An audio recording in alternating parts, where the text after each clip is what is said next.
Entry 1, March 23rd, 2001. Due to the overwhelming number of requests I received to tell about my discoveries and bizarre experiences in a cave not far from my home, I've created this webpage. I will outline the events that happened to me during the past few months, beginning with my journey into a familiar cave in December of 2000, and ending... well, it actually hasn't ended yet.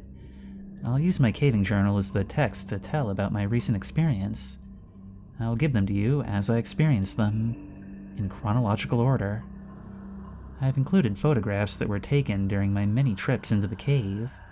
I've also created a few illustrations to help the reader get a better idea of what things looked like in the cave. All the photos were taken by me, or one of the few other people I went into the cave with. I want to point out a few things before I tell about the events. Number 1. Most of the pictures were taken with a Kodak disposable type camera. I took a better camera into the cave on 1 or 2 of the trips. Pictures on this site are all original photos and have not been messed with or enhanced other than where noted. As a rule, I get my pictures put onto disk at the time of developing so I don't have to scan them later. This ensures the best digital quality. Number 2. I will not reveal the names of the other people involved in this experience. If you know me well enough, you probably know them already. Number 3. I will not reveal the location of the cave to anyone for any reason, so please don't ask. I refuse to be held accountable for anyone's life but my own. I will refer to the cave as Mystery Cave. That is not its real name. If you think these events sound far-fetched, I agree. I would come to the same conclusion had I not experienced them. I'll try to finish the site as soon as possible. Check the date on the main page to see when I've made updates. To protect myself from people who might want to copy this site, I include the following. All text on this and following pages are my own words in copyright 2001. I'll divide the text into 2 colors for the sake of clarity. The plain text is taken directly from my caving journal. The italicized text is my comment as I reflect on the experience. I'll do my best to convey the thoughts and feelings I had during the entire event. I will not use the actual names of the other individuals involved. I will include the entire relevant text in my journal. Only small parts of the journal will I skip. This will only occur when the entry has nothing to do with the experience in the cave, such as eating dinner after a trip, or getting fuel or snacks, irrelevant details, etc. My journal is fairly thorough. I will merely summarize what I'm cutting out of the actual entry. In an effort to present this experience in as accurate a light as possible, I will type my journal as I wrote it, sans grammar check. Please overlook my errors. My additional comments will help to clarify the things I wrote in my journal. Number 2. Caving Journal, December 30th, 2000.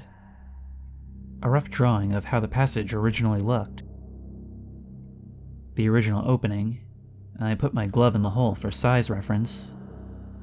B and I decided to get in one more caving trip before the new year, so we set our sights on Mystery Cave. Not a spectacular cave, but since neither of us had been caving in a while, it would be nice to go to any cave. There was a bit of excitement to this trip. There was a small passage in the lower portion of the cave that I wanted to check out to see if it was possible to get past it.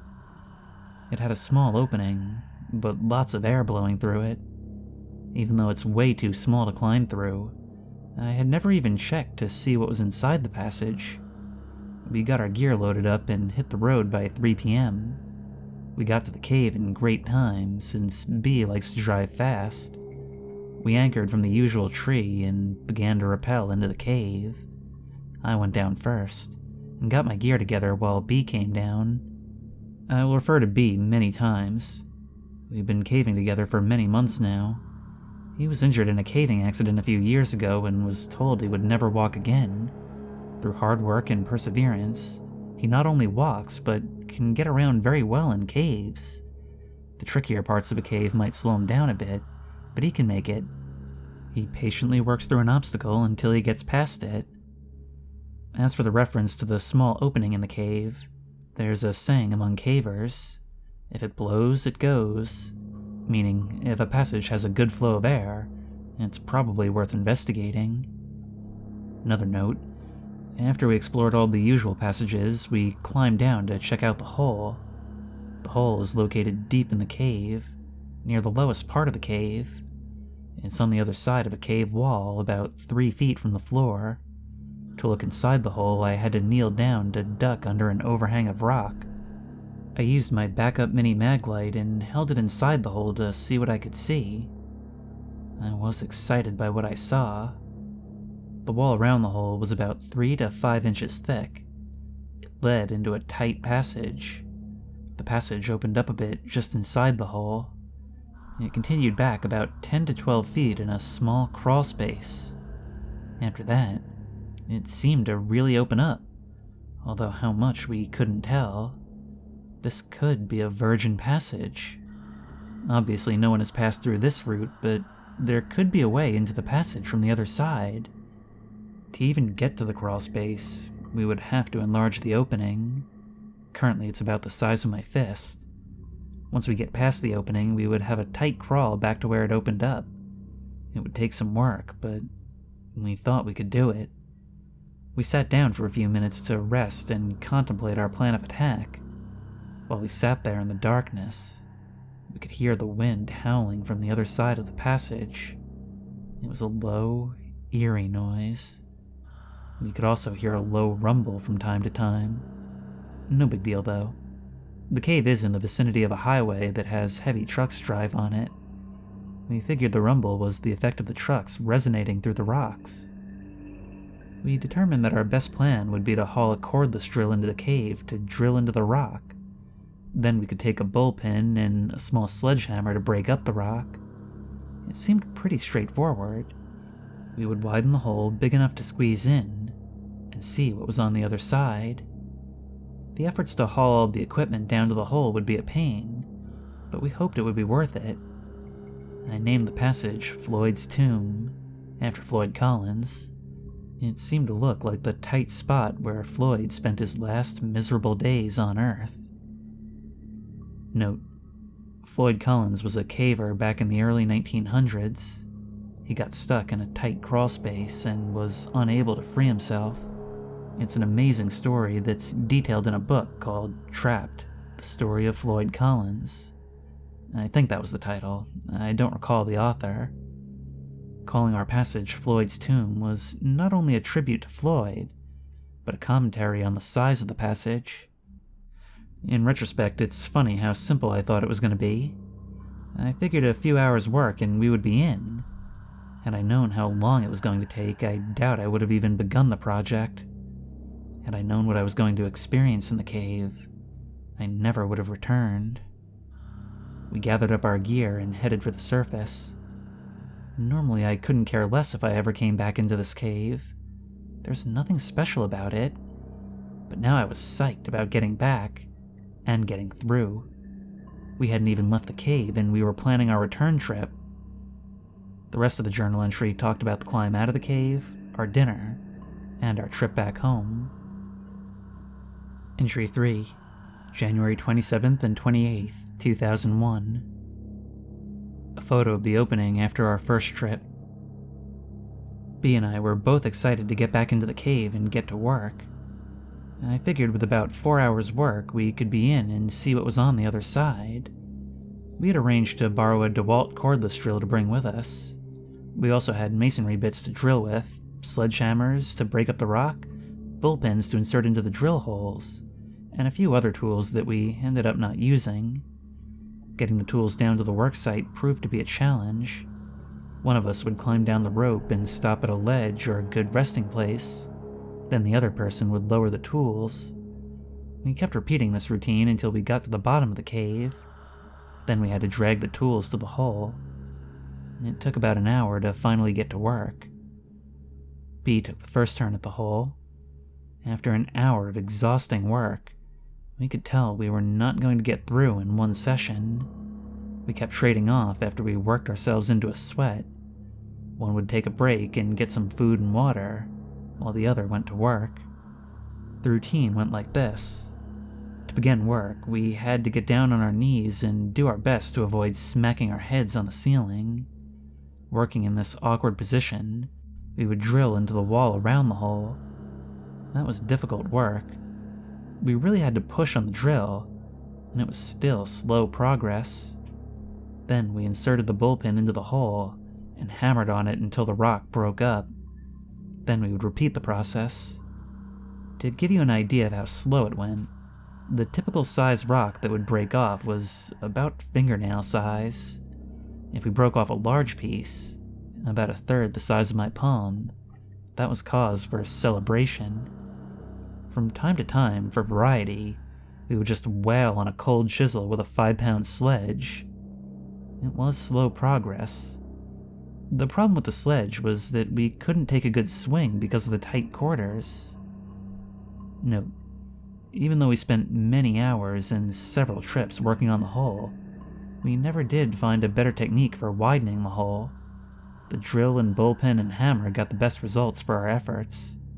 We came up with some crazy ideas for breaking up the rock.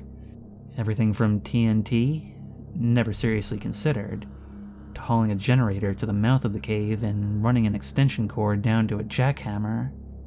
We even thought about using liquid nitrogen to freeze the rock and make it more brittle. After a couple hours of hard work, we realized what our limiting factor was going to be. It was about then that our first battery met an abrupt death.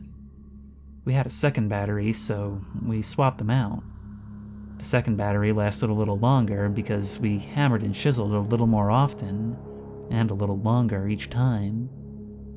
Finally, after about 3 more hours of drudgery, the second battery died, and we called it a night. Whew.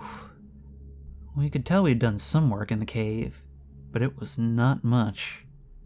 For the first time since we got in the cave, the both of us sat back to take a break. It was nice to check out the results of our hard work. Then we noticed the howling again. It seemed to be a little louder than the last time we were there. We just figured the wind was blowing a little stronger outside. What we could not figure out was the rumbling. It too seemed to be louder and more frequent. This time we could not attribute the noise to trucks. The road that the trucks drove on was not very busy to begin with. At that time of night, it should be dead. Yet the rumbling continued. It seemed to be coming from deep within the passage. B said he would ask some veteran cavers what could be causing the noise. We didn't spend a long time admiring our work. We still had to haul the gear up and out of the cave. Actually, we left some of it in the cave. It was still difficult work. What made it worse was that we were both exhausted. Our original plan was to be done with this cave and hit a couple of other caves in the area the next day. Instead, we decided to crash at a nearby motel, charge up the drill batteries, and go back to Mystery Cave. My journal goes on at length about the night after we left the cave. We got a room, dinner was excellent. I didn't sleep good despite the fact I was exhausted. We both slept in, so we got a late start back into the cave. The second day working on the cave went about the same as the first. We worked until both batteries were dead again. We were still not even close to getting through. The howling and rumbling continued, as the day before. Entry number 4. On caving. Before I continue with the next journal entry, I thought it might be helpful to the reader to explain a little bit about caving and about the atmosphere in the cave. As I reread and think about my description of the cave, I notice that much of my language I use in my caving journal, and the descriptions, or lack thereof, assume that the reader has a knowledge of caving and what it's like inside a cave. In other words, I write my journals for me. I'll take this time to give a more detailed description of the cave. I'll tell about what it was like while we worked on the cave, and I'll summarize our feelings up to this point. The cave was discovered several decades ago when construction in the area unearthed its entrance. From that time to the present, it's been visited by mostly locals in the area, and avid cavers in the region. Beer cans can be found intermittently in the cave, mostly in the upper half. When the cave was first entered, it was probably beautiful. dust, graffiti, vandals, pigeons, and regular use have diminished its appeal. There are still places in the cave where small formations remain undisturbed, as a reminder of what the rest of the cave used to look like. To enter the cave, one must have a good length of rope in order to rappel down the rock. A nearby tree serves as a good anchor point. Once the rope is tied to the tree, about 20 feet away from a small cliff, it can be tossed over the edge of the cliff to a small ledge 15 feet below. Cavers can then descend the short distance to the entrance. Once inside the cave, artificial light must be used. My light source of choice is a battery-operated helmet-mounted light known as a tag light. Safe caving calls for at least 2 sources of backup lighting. For my backup lighting, I have a mini mag light mounted to my helmet, and another helmet-mounted light in my pack, which I always carry with me. I also have glow sticks that I carry with me. These are not considered good sources of backup light by some, but they're good to use for taking lunch breaks, and they could be used to get out of a cave if the other sources fail. After a short climb over large rocks, the caver comes to a large pit. The same rope is used to reach the bottom of the pit. The drop is only 50 feet or so, but it's not free-hanging. In other words, you can't slide straight down the rope, which is preferable. You have to snake your way around sharp rocks as you descend. The ascent is made more difficult for the same reason. The pit varies in diameter from about 10 feet to 3 or 4 in a few places. The walls are lined with a sharp white rock called popcorn. Let me correct that. It used to be white, but is now covered with dust and dirt that was kicked down from above by years of caving. The popcorn makes it painful to brush against the side of the pit. My choice of clothing is levies, t-shirt, gloves, and knee pads. I usually leave the cave with a few scrapes, but at least I'm comfortable while I climb around inside. The temperature is stable year-round. It feels cool in the summer and warm in the winter. We've gone in on freezing days, and 10 feet into the cave it's warm enough that coats aren't needed. It's a good temperature to work in, as we learned. For this size drop, I usually use a figure-8 descending device. For the climb up, I attach myself to the rope using a pencil ascender, but I climb up on my own without using the device. It's there merely as a safety attachment, in case I slip. Other cavers have their own methods of getting up and down. At the bottom of the drop, the caver gets to do some crawling for a while. There's a small room, about 6 by 6 feet, at the bottom, that gives the caver a spot to leave his harness in descending and ascending gear. Since there are no more steep drops, the harness is not needed, and will only get in the way. Once the caver gets down to the 6 by 6 room, he can take a break under a ledge while the rest of the party comes down. Then he must drop to his knees to negotiate a 10-foot-long passage that's only a few feet high. This is where the knee pads come in handy. The floor is covered with a soft dirt, intermingled with bits of broken rock from above. The thin layer of dirt does nothing to soften the blow to the hands and knees as the caver works down the crawl space. As a reward, at the end of the crawl, he gets to drop to his belly and scoot under a tight squeeze. Not really tight, just something low enough to make the caver scoot along in the dirt. Once the caver gets on the other side of the squeeze, there are a few feet of crawl space. Then the cave opens up enough to stand. For most of the rest of the cave, the caver can stand, or at least stoop. The cave splits off into several passages at this point. 2 routes wind around rocks and crevices that come to abrupt dead ends. The other 2 lead to small pools of water. Each route is fun to explore. They all lead on for 100 feet or so in a gradual downward slope. Most of the time, the caver can walk upright in the passages. Other times, he'll have to climb over large boulders, or occasionally crawl on hands and knees. Water is a common occurrence in caves.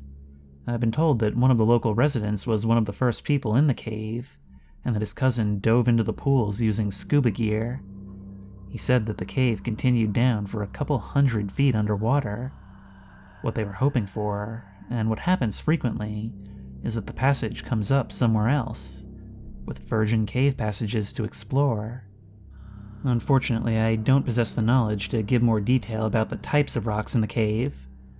When we were drilling, we would have some parts that were easier to drill than others, and there were different colors in the rock. Refer to the photos taken in the cave. But that's the best I can do to describe the makeup of the cave. At the point the cave splits into 4 routes, the 2 passages that dead-end are to the immediate left of the caver. Straight ahead and to the right are the passages that lead to pools of water. The entrance to the passage on the right is the largest of the 4. The arched opening rises nearly 10 feet in the air, ending a mere foot below the cave ceiling. As the caver enters the passage, the ceiling gradually lowers until it's about 6 feet high. It continues at this same height for the 40 feet that the passage travels in a continuous direction. This section of the cave resembles a hard rock mine, its arch nearly perfect, and the floor flat and easy to walk on. It's easy to picture rusty mine cars on rail lines, and dust-covered miners with blistered hands gripping dull picks.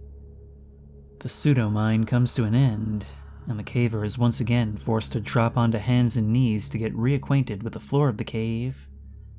This time the crawl lasts about 20 feet. The floor is sloping gently downward for the first half of the crawl. Then it gets fairly steep and slippery. Able-bodied cavers can still climb carefully down the slippery slope. When I go with B, I carry the end of the rope that we use to get down to this point. I usually need to tie another short length of rope to the first rope to make sure he can use it to reach the bottom. The crawl lasts a few feet beyond the bottom of the slide. Over the next 10 to 12 feet, the caver slowly begins to regain the standing position.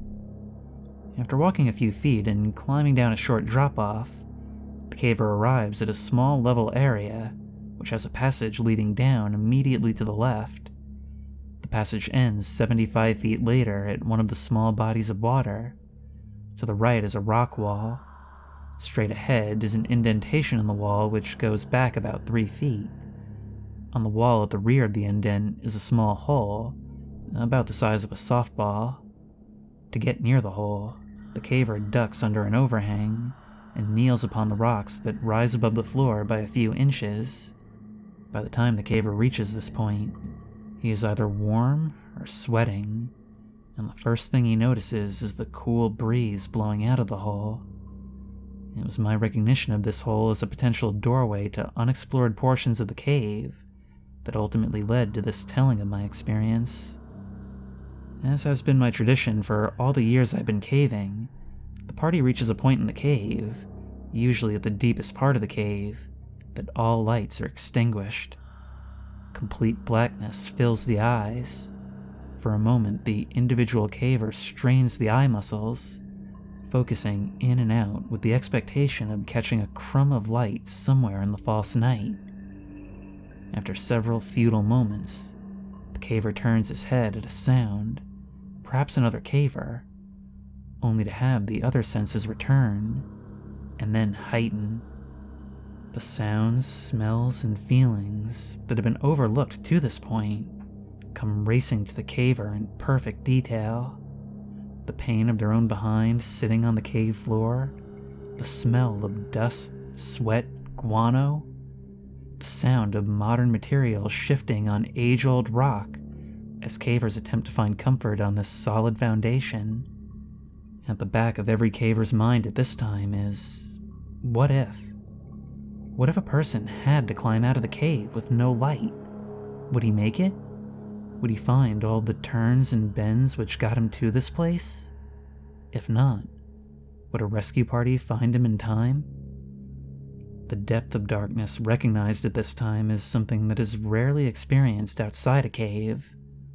Many first-time cavers erroneously declare that they have to hold their hand within 2 or 3 inches of their face before they can see it. The truth is, the human eye is incapable of seeing in an absence of light. If they didn't hear something coming toward them, they would feel it before they saw it. Complete and total dark. This exercise is a great way to remind people to take backup lighting. As we proceeded to work in the cave, we developed a system pretty early, and little changed in succeeding trips. The first time in the cave, B took first shift at chipping away at the opening. After about a half hour, he needed a break, so I took over. He told me what worked best, and I continued doing the same. We would try new things from time to time, to use new muscles, but usually stuck to the same method. We would use the masonry bit and press on the drill as hard as we could, and drill out a hole in the rock. Safety glasses and dust masks were worn while working.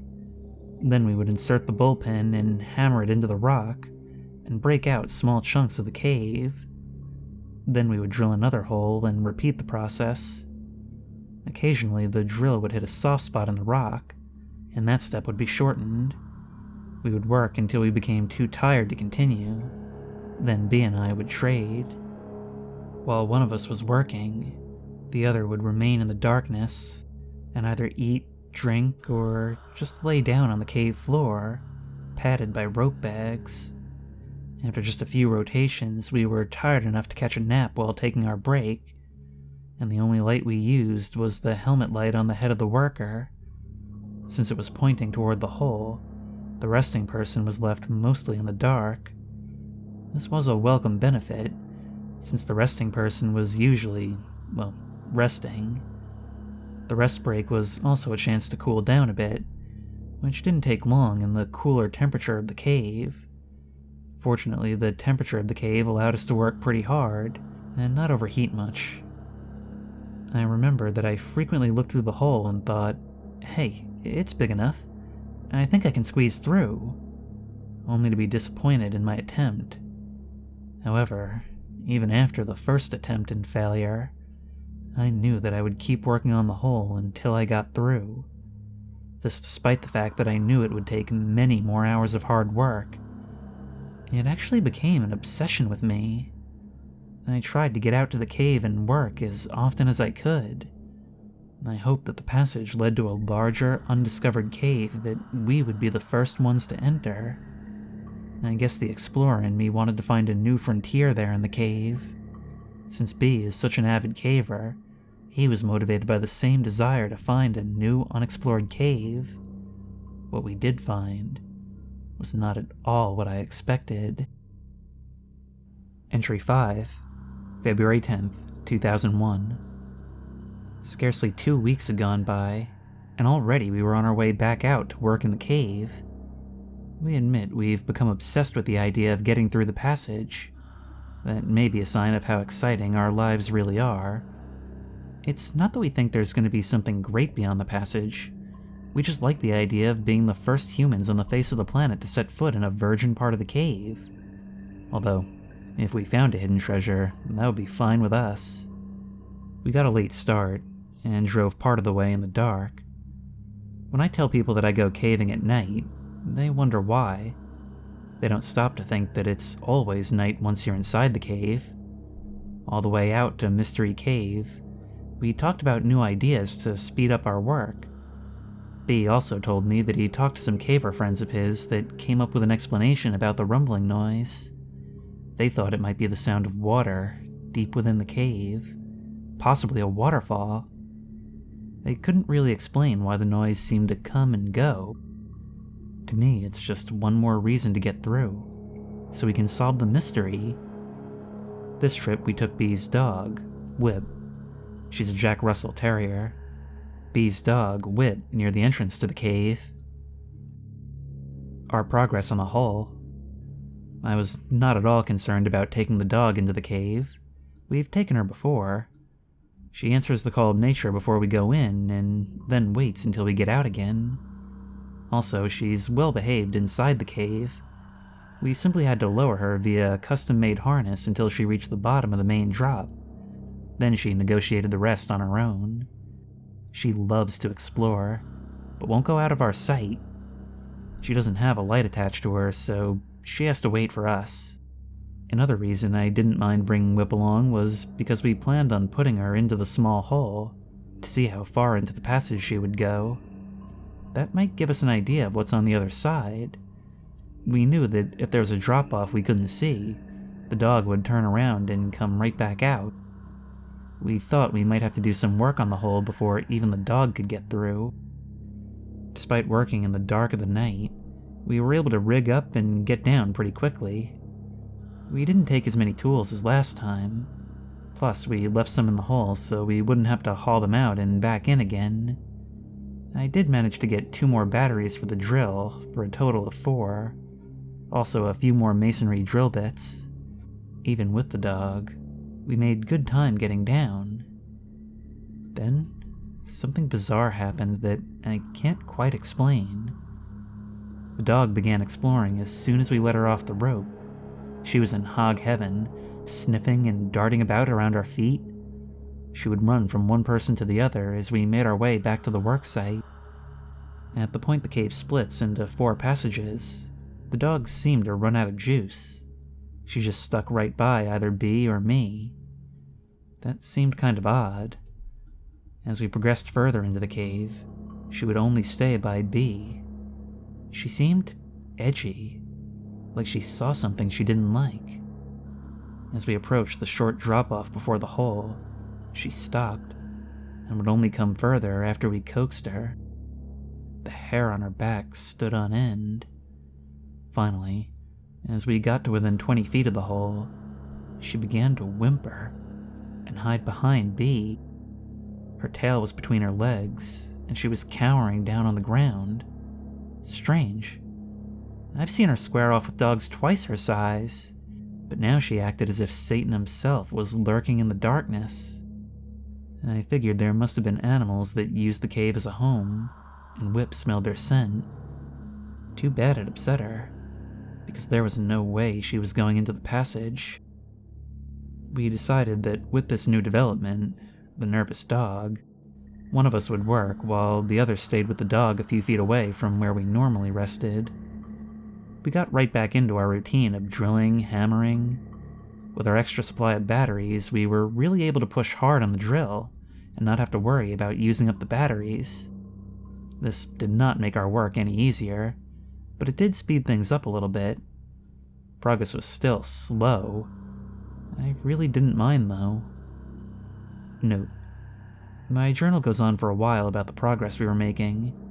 The entire time we worked, Whip did not move. She just laid there on a rope bag, shivering. She would whimper from time to time. One thing I didn't think about at the time was that she would not take her eyes off the hole. We should have been more observant of this intuitive animal. We were on our 4th battery when the second bizarre thing happened to us. B was working. He had just finished drilling a hole and was getting ready to hammer the bullpen when he stopped working and looked into the hole. I was kicking back, almost asleep, and hardly paying attention to B. He had a light by his side to illuminate the work area. I could see in the eerie glow a puzzled and intense look on his face. He looked over at me and shook his head. I asked him what was up.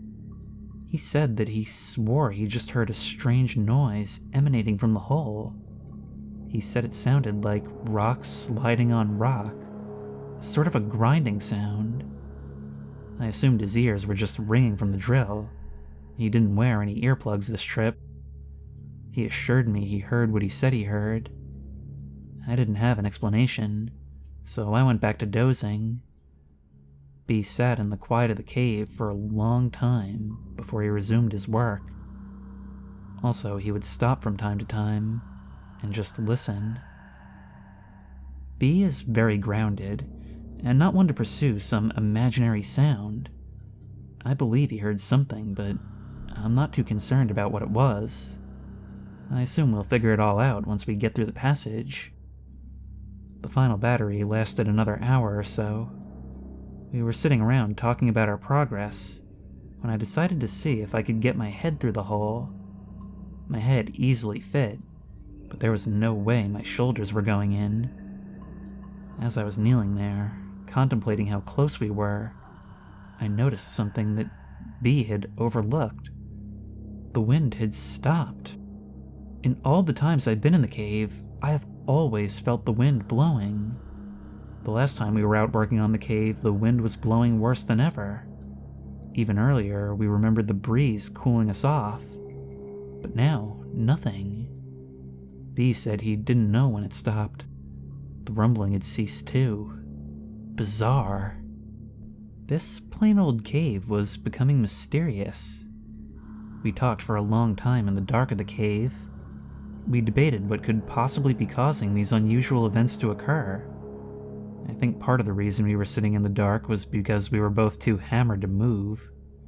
We could come up with no reasonable explanation for the strange things happening in the cave. After sitting for at least a half hour, we slowly loaded up our gear and started for the surface. Whip couldn't have been happier to get out of there.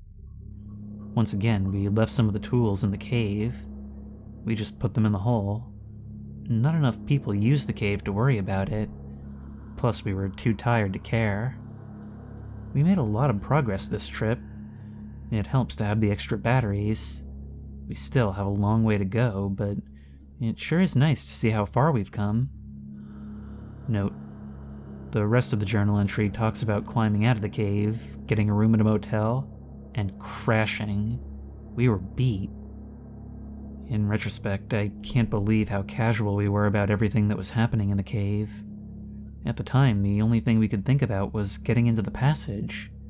Everything else was just a minor distraction. I do recall thinking it would be nice to get in and see how the mechanics of the cave worked, where the wind was coming from, what was making the noise. Now, weeks later, I think of my ignorance and naivety, and shiver. Entry 6, March 3rd and 4th, 2001. It took us 3 weeks before we got back out to Mystery Cave again. Our attitudes had changed a bit since we first started the project. In the beginning, we looked at the whole thing as a fun adventure. Since the last trip, we found ourselves taking a more serious approach. On the drive out this time, our conversation was a little more subdued than before. We hadn't talked much since the last trip. Not for any reason, but scheduling conflicts.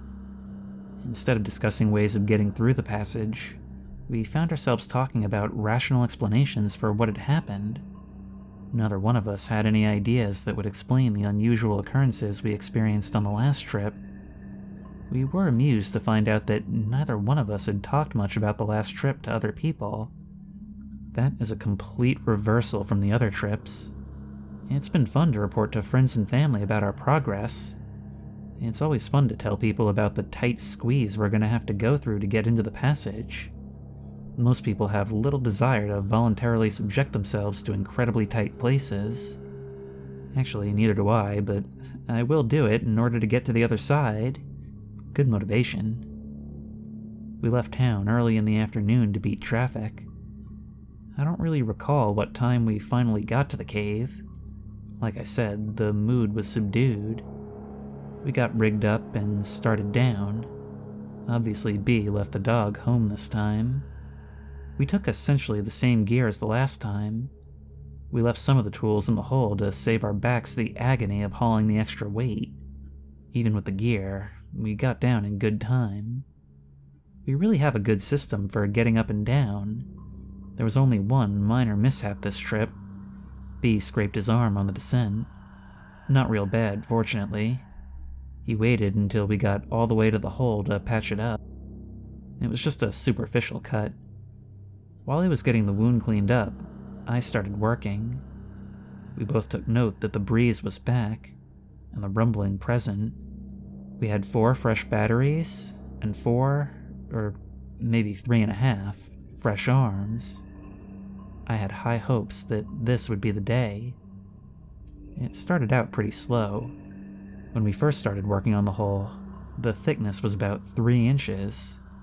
As we've enlarged the hole, the thickness has increased. As a result, our progress has become slower. Still, we continued with as much energy as we could put into the work. The hole was big enough, at least for me to put the hammer into the hole for reference, then put the camera into the hole and take a picture of Floyd's tomb. It's difficult to get the exact feel of the tomb, but the lowest point, near the back of the picture, is about 7 inches high. The width is about 20 to 24 inches. The hammer is a small 5-pound sledge. Note the abundance of rock on the passage floor. It's been nice to see the pile of broken rock below the hole get bigger and bigger.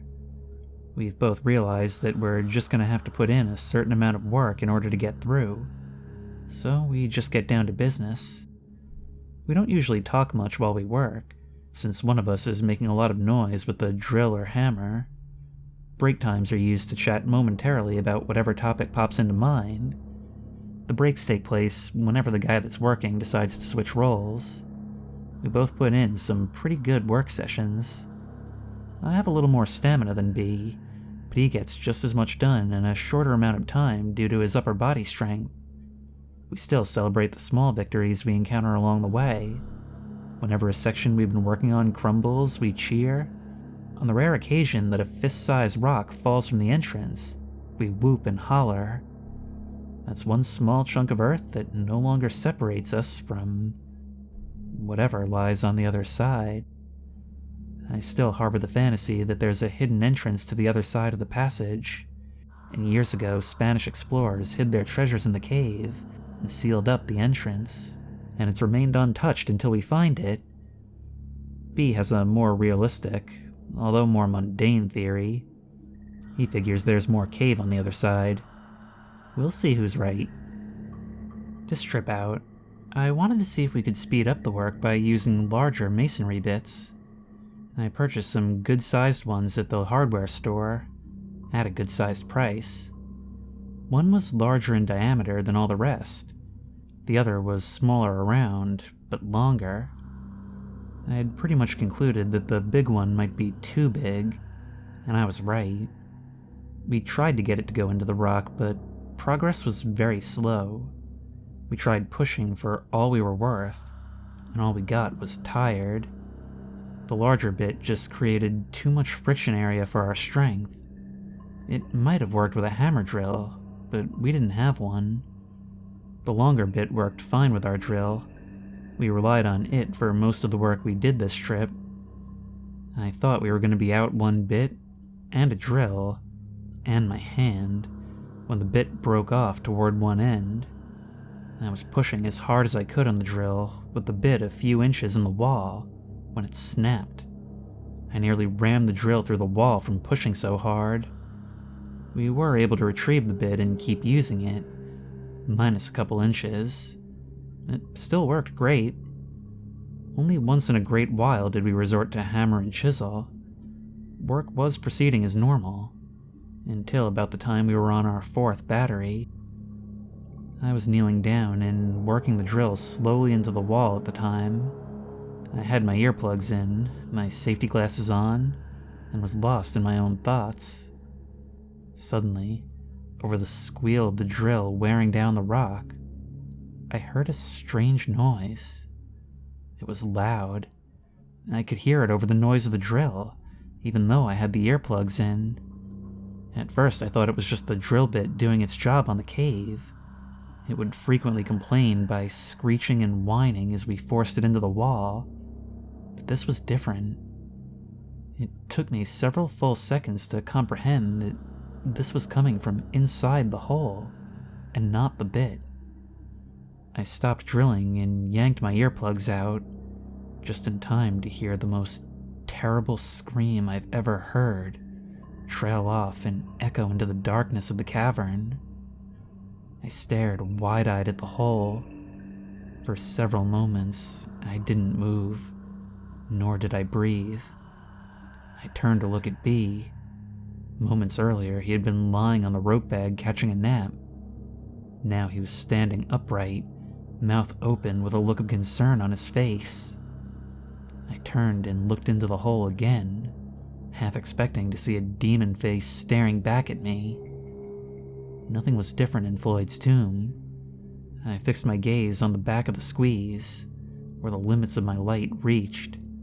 There was no motion, only darkness beyond the reaches of my light. In the complete silence that followed, I could hear my heart pounding in my ears. Not another sound could be heard in the cave. Suddenly, I heard a scraping noise behind me and straightened up. I nearly knocked myself out, hitting my head on the overhang. It was just B moving to turn on his light, but I was so wired it nearly sent me to my grave. B spoke, and again I jumped. He said to get some rocks and put them into the hole. He explained that whatever animal had made that noise might be able to get through the hole. I immediately grabbed a few rocks and hoisted them through the opening. Using the handle of the sledgehammer, I slid the rocks as far back into the tunnel as I could reach, creating a wall between us and the other side. Since the squeeze is so small, it didn't take long. The entire time I was doing this, however, I was thinking that the noise certainly did not come from an animal. I didn't know if B really thought it was, or if he was just trying to convince himself. I didn't say anything to him about what I thought. From the time it happened to the writing of this journal entry 2 days later, I have tried to come up with some possible source for such a noise. To describe it, I would say it sounded like a cross between a man screaming in fear and a cougar screaming in pain. It sounded like it came from the hole and was roughly 100 feet away. The horrific noise reverberated through the cave and through my ears. B estimated the scream lasted 8 to 10 seconds. My best guess is about 5 seconds. 3 seconds while I was drilling, 1.5 seconds to drop the drill and yank the earplugs, and a half second of sheer terror. It's difficult to tell how much time passes when you're listening to a solo from the depths of Hades. After I filled the back of the passage with rocks, we just sat there listening to the silence. My breathing was a lot more rapid than usual. Neither of us spoke for quite some time. Finally, B suggested we get back to work, but keep an eye out for movement in the hole. We put a light in the passage that shined to the back of Floyd's tomb. It was only at this point that we realized the wind had stopped again, and the rumbling could no longer be heard. To say I was nervous would be an understatement. I didn't say anything to B, nor him to me. Back to the drilling. B took over the work, which was fine with me. I wasn't exactly worn out, but I didn't mind being further from the hole. B would stop from time to time and listen. I just sat there, watching him with my light on. I wasn't close to the entrance to the hole, but I still found myself looking behind me down the passage to the still water. Every time my light would cast an unusual shadow, my heart would jump. My imagination was running wild. Oddly, B seemed to be less concerned about the strange noise than me. After a short time, he seemed to be focused entirely on getting through the passage. I was still straining to listen above the sound of the drill. I heard nothing but the now familiar sound of carbide on stone. As I contemplated the possible scenarios which might play out on the other side of the passage, I found myself, strangely, getting somewhat excited again about getting through. It might have been fatigue taking its toll on my mind, or the thought of something valuable on the other side. My thoughts were broken when B let out a yell, possibly a cuss word. He said the drill battery was dying, but he hadn't quite broken off a relatively large section he was working on. He set the useless drill aside and picked up a hammer and bullpen. He started wailing away at the hole created by the bit. After nearly 10 solid minutes of hammering, he sat back against the rock, sweating and nearly out of breath. The bullpen was still protruding from the cave wall. He held the hammer toward me, inviting me to take a few swings. I held up my hand and shook my head. I had been ready to exit this cave for quite a while now. He didn't press the issue, and without speaking, we both started gathering the gear we were going to take out. Once again, we stashed some of the tools in the passage. I was first to start toward the top of the cave. Several times I had to stop and wait for B, not because he was moving slow,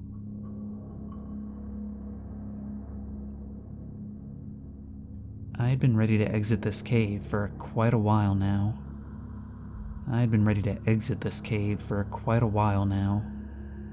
He didn't press the issue, and without speaking, we both started gathering the gear we were going to take out. Once again, we stashed some of the tools in the passage. Several times I had to stop and wait for B, not because he was moving slow. I was just more than eager to get out. Few times have I felt better than that night, stepping out into the chilly night air. Note: my journal talks about the rest of the evening. Our dinner, our decision to get a motel and come back the next day, our lengthy discussion on the strange sounds we had heard, and another mediocre night's sleep. I cannot believe that we were so willing to get right back into the cave after hearing the scream. Part of the reason I went along with the idea was because B seemed so indifferent to any possible dangers. Even if it were an animal, which I did not believe, but could offer no better explanation, weren't we possibly putting ourselves in harm's way? In retrospect, I still have difficulty understanding our thought process at that time. We were just too eager to discover virgin cave passages. I now think it can be summed up with one word: testosterone. Entry 7, February 13th, 2001. It's amazing what a couple good meals and a little sleep can do for someone's attitude. Even though we still had memories of the strange noise fresh in our minds, we relit our fire of enthusiasm. The other side of the passage seemed so close. We were sure this would be the day.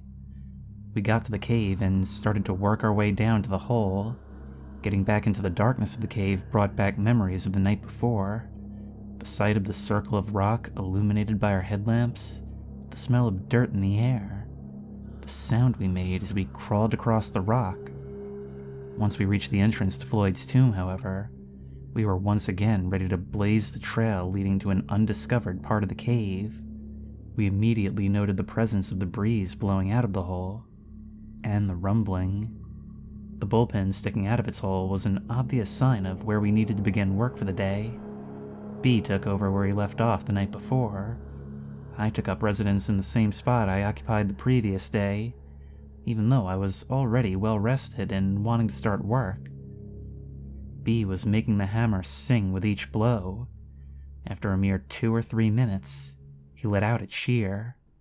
He turned to reveal a handful of rock that used to be attached to the cave. He was breathing heavy, but had a big smile on his face. So did I. For the time, the strange noise had been forgotten, and the vision of success captured our attention. The lower left-hand corner of the hole had been giving us grief because of the thickness of the wall at that point. We felt that if we could just remove that corner, we might be on our way inside. B now held in his hand the crumbled remains of that corner. Our excitement consumed us as we examined the hole. I took the hammer and pounded away at the surface. The idea was to remove the jagged edges that would take their toll on my skin. The size looked right. Now, the moment we had been working for. I cautiously approached the entrance to Floyd's tomb. I decided the best way to enter the small hole was to place one arm over my head, turn my head sideways, and slowly work my way in. I soon determined that this was not going to work. The hole was small. If I was going to make it in without widening the hole anymore, I was going to have to put both arms over my head in a diving position, turn my head sideways, and slip into the tomb. The width of the entrance was the limiting factor. The height was sufficient. The arms overhead position flared my shoulder blades out, but there was still room to get in. Plus, the arms overhead gave me the best squeeze side to side. In order to enter straight into the hole, I stood on my feet and bent over to get level with the entrance. My knees were bent, and the position was uncomfortable, sort of a semi-squatting position, bent at the waist with arms overhead. Plus, I had to slightly turn my upper torso to the left in a counterclockwise rotation to negotiate the angle of the entrance. Here's a flattering photo of my best side. Notice the size of the area we had to work in. The ledge overhead was an obstacle. The size of the opening at this point. I got my arms through the entrance with minor scrapes. Next came my head. By keeping it turned sideways, I was able to get it in, for the most part, up to my shoulders. When I got to my shoulders, I could feel the rocks touching all around my shoulders and chest. It wasn't stopping me, but I was definitely scraping many surfaces of my body. I decided to just push through, keeping in mind that I was going to have to come back out eventually. The pain wasn't too bad, and I was in. Well, my upper body was in. At least I could get a good idea of what the tomb was going to be like. Once inside the tomb, I had a few inches all around me in which to position my body. This was the largest part of the passage, and it was conveniently located right at the beginning of the crawl. That gave me a little room to get positioned to crawl further into the passage. Inside the tomb gave me a whole new outlook of what it was going to be like to crawl through. Even though this was the largest part of the crawl, it was still small. I could move my head around freely, but every direction that I turned, I was staring at a wall of solid rock. When I spoke to B, my voice sounded muffled, like I was talking in a small box. I could rest my chest on the passage floor, but the rocks were uncomfortable. I turned my head to look further ahead, but couldn't see past the wall of rocks I had built the day before. The squeeze toward the end of the passage was closer now, and appeared even narrower. I didn't know if I could squeeze through or not. I knew it would be close. I wanted to crawl further into the passage. First, however, I had to get some of the loose rocks that were lying on the passage floor out of my way. I was disappointed to find out that most of the rocks that looked loose were actually attached to the floor. I was hoping to be able to just scrape them out of the way. I had pushed the sledgehammer into the passage before me, so at this point I used it to push the rock wall we had made further back in the passage. Then I dragged the sledge back and forth across the floor to move any loose rocks, or break up the solid ones. By sliding the head of the hammer under the squeeze, I determined that the narrowest part of the squeeze was about 7 inches high. I figured we would have to do some work before I could slip through. The entire time I had my head in the passage, B was just kicking back, listening to my descriptions and progress reports. At some point he snapped the photo shown above. Thanks, B. Up to this point, the size of the passage was not too big of a deal. I was in an incredibly small passage, but only my upper body was in, and since it was the largest part of the passage, and my arms could move freely, I was pretty calm. I slid the sledgehammer up as far as I could reach. Since my body filled the entrance, I couldn't slip the tool out, so it was easier to push it ahead. In order to rotate my hips to the proper angle to enter the hole, I had to lean my body on my forearms, then use my feet to climb the wall outside the hole, and slowly crawl in. My hips barely fit. Once they cleared the entrance, I could relax a bit and get in position to work toward the squeeze. I decided to try the one-arm forward technique to get through. The passage was so narrow that whatever position I started with, I would have to stay with through the entire length. There was just no room to move around or change positions. I would also have to turn my head one way or another and keep it in the same position. This crawl was tight. Moving forward at this part of the passage was relatively easy. I could use my forward arm, my left arm, to pull, and my other arm to push. At the same time, I would wiggle my body, trying to arch as much as I could to keep my chest off the rocks. I tried both ways, and determined that I would turn my head to the right. It felt the most comfortable. I began to learn things as I went. I determined that a small flashlight in one hand would be nice. Then I could shine it ahead and get a better idea of what I was about to crawl over. This was a difficult maneuver, because I had to look overhead since my head was turned. It became immediately obvious that we were going to have to do some more work removing rocks from the passage floor. As I moved along the surface, I was constantly scraping my chest on the rocks. They were sharp, and it was painful. Occasionally, I would cause a rock to slide along under my chest and actually wedge me between it and the top of the passage. I would then have to back up and either try to move the rock to the side with my cheek using a sweeping motion with my head, or back way out and move it with my forward hand. My little trip into the passage represented a major milestone in my caving career. When I began caving, I didn't feel overly comfortable going through tight spaces. Even the little squeeze at the beginning of this cave was an obstacle to overcome. By pushing myself and forcing myself to try the narrow passages, I've become much calmer about tight spaces. Still, this passage represented a new benchmark in small spaces. I hadn't been faced with anything this small. I don't remember having to take off my helmet before now. With this passage, it's mandatory.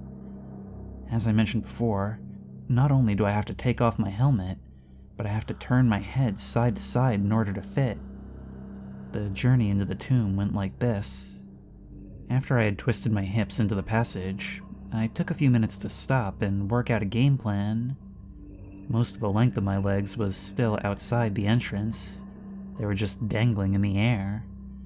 The tomb was still big enough to move my head around, and even move my arms freely into position. It was larger than the rest of the passage, but not by much.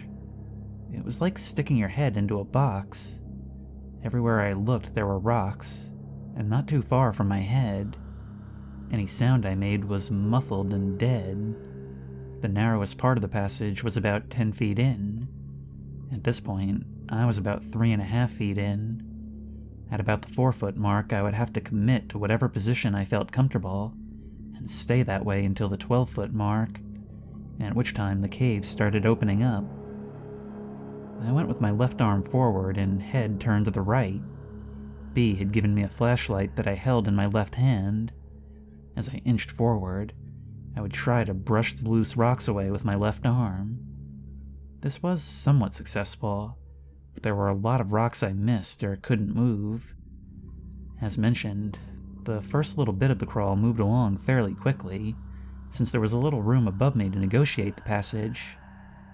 Then the walls started to close in around me. I had a few extra inches on each side of me, but the top of the crawl was getting very low. At about the 7-foot mark, I could feel the top rubbing my back as I would arch. After another half-foot, I couldn't arch anymore. I had to just push ahead with my toes and pull with my forward arm. I decided it would be a good time to see if I could back out. I tried it, and it was pretty easy. That gave me a lot more confidence. Still, I had B tie webbing to my feet, just in case he had to pull me out. Last shot before my feet were all the way in. Note the webbing B tied at my request. My neck was starting to get sore from being cranked to the side. My head was getting heavy, but to rest it, the only option I had was to lay it down on the broken rocks. It was painful, but I did it frequently. It was painful, but I did it frequently. I was staring at the wall to my right. It was a mere 4 or 5 inches from my face. Most of the time, I wasn't watching the wall. Either I had my eyes closed, which I sometimes do when I go through a tight spot, or the light wasn't shining in a direction that did me any good. It was very quiet in the tomb, other than my own breath. I was breathing heavy from the effort it took to move. Thankfully, the breeze was present and cooled me off. By lifting my head and carefully touching the ceiling from time to time, I could gauge the size of the passage that my body would soon pass through, much like a cat using its whiskers to gauge an opening in a fence. At the 7.5-foot mark, I could tell things were about to get real tight. While lying in the darkness, in a passage deep within a cave, one is in a unique position to ponder. A mountain literally resting on top of me, the entire earth lying below. One tiny movement of earth, and I would cease to exist. Or worse, to recognize the fear shared by Floyd Collins as he lay there, trapped for days deep within the heart of Mother Earth, incapable of freeing himself from his earthen prison. Picture yourself in my position, lying on your stomach. Your left arm is extended over your head, your right arm is at your side, having only a few inches in which to move. Your arms and hands are sore and bleeding from crawling and pulling yourself across the broken rocks. Your entire body is resting on the rocks. Your neck gets tired of holding your head off the rocks, so you gently rest your cheek on a rock to rest. Once you start again, you have to push with your toes to scoot your body forward, sliding across the rocks. After moving a few inches, you're breathing hard and have to rest. As you inhale, you can feel your back pressing hard against the top of the squeeze. It takes several minutes before you're able to recover enough to press forward. The entire time, you're lying there thinking about how you're going to get back out. And what if? I decided that this would be a good time to throw in a photo of the squeeze. The photo was actually taken on a different trip, but it shows how tight things were at that point in the passage. Notice my head turned to the side, not by choice, and you can see how I would just rest my cheek on the rocks.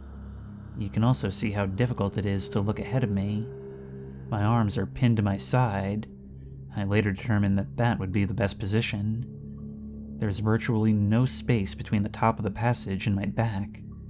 Tight. Not for the claustrophobically inclined. When I reached the point where my back was rubbing, and I could feel with my head the passage was not getting bigger, I knew I was most likely not going to get through. Still, I decided to give it one more push. If I had been in this position a year ago, I would have been in a state of panic. But not today. I was pretty pumped. I took a few minutes to rest. Then, I went for it. I exhaled completely all of the air in my lungs. This caused my chest to collapse enough to scoot forward a few inches. Because it takes so much effort to scoot, I only went a few inches before I had to stop and breathe. As I inhaled, my chest pressed hard against the floor, and my back against the top. It took a little longer to get my breath back. Unbelievably, I did it again. Exhale, scoot, rest. Again, only a few inches.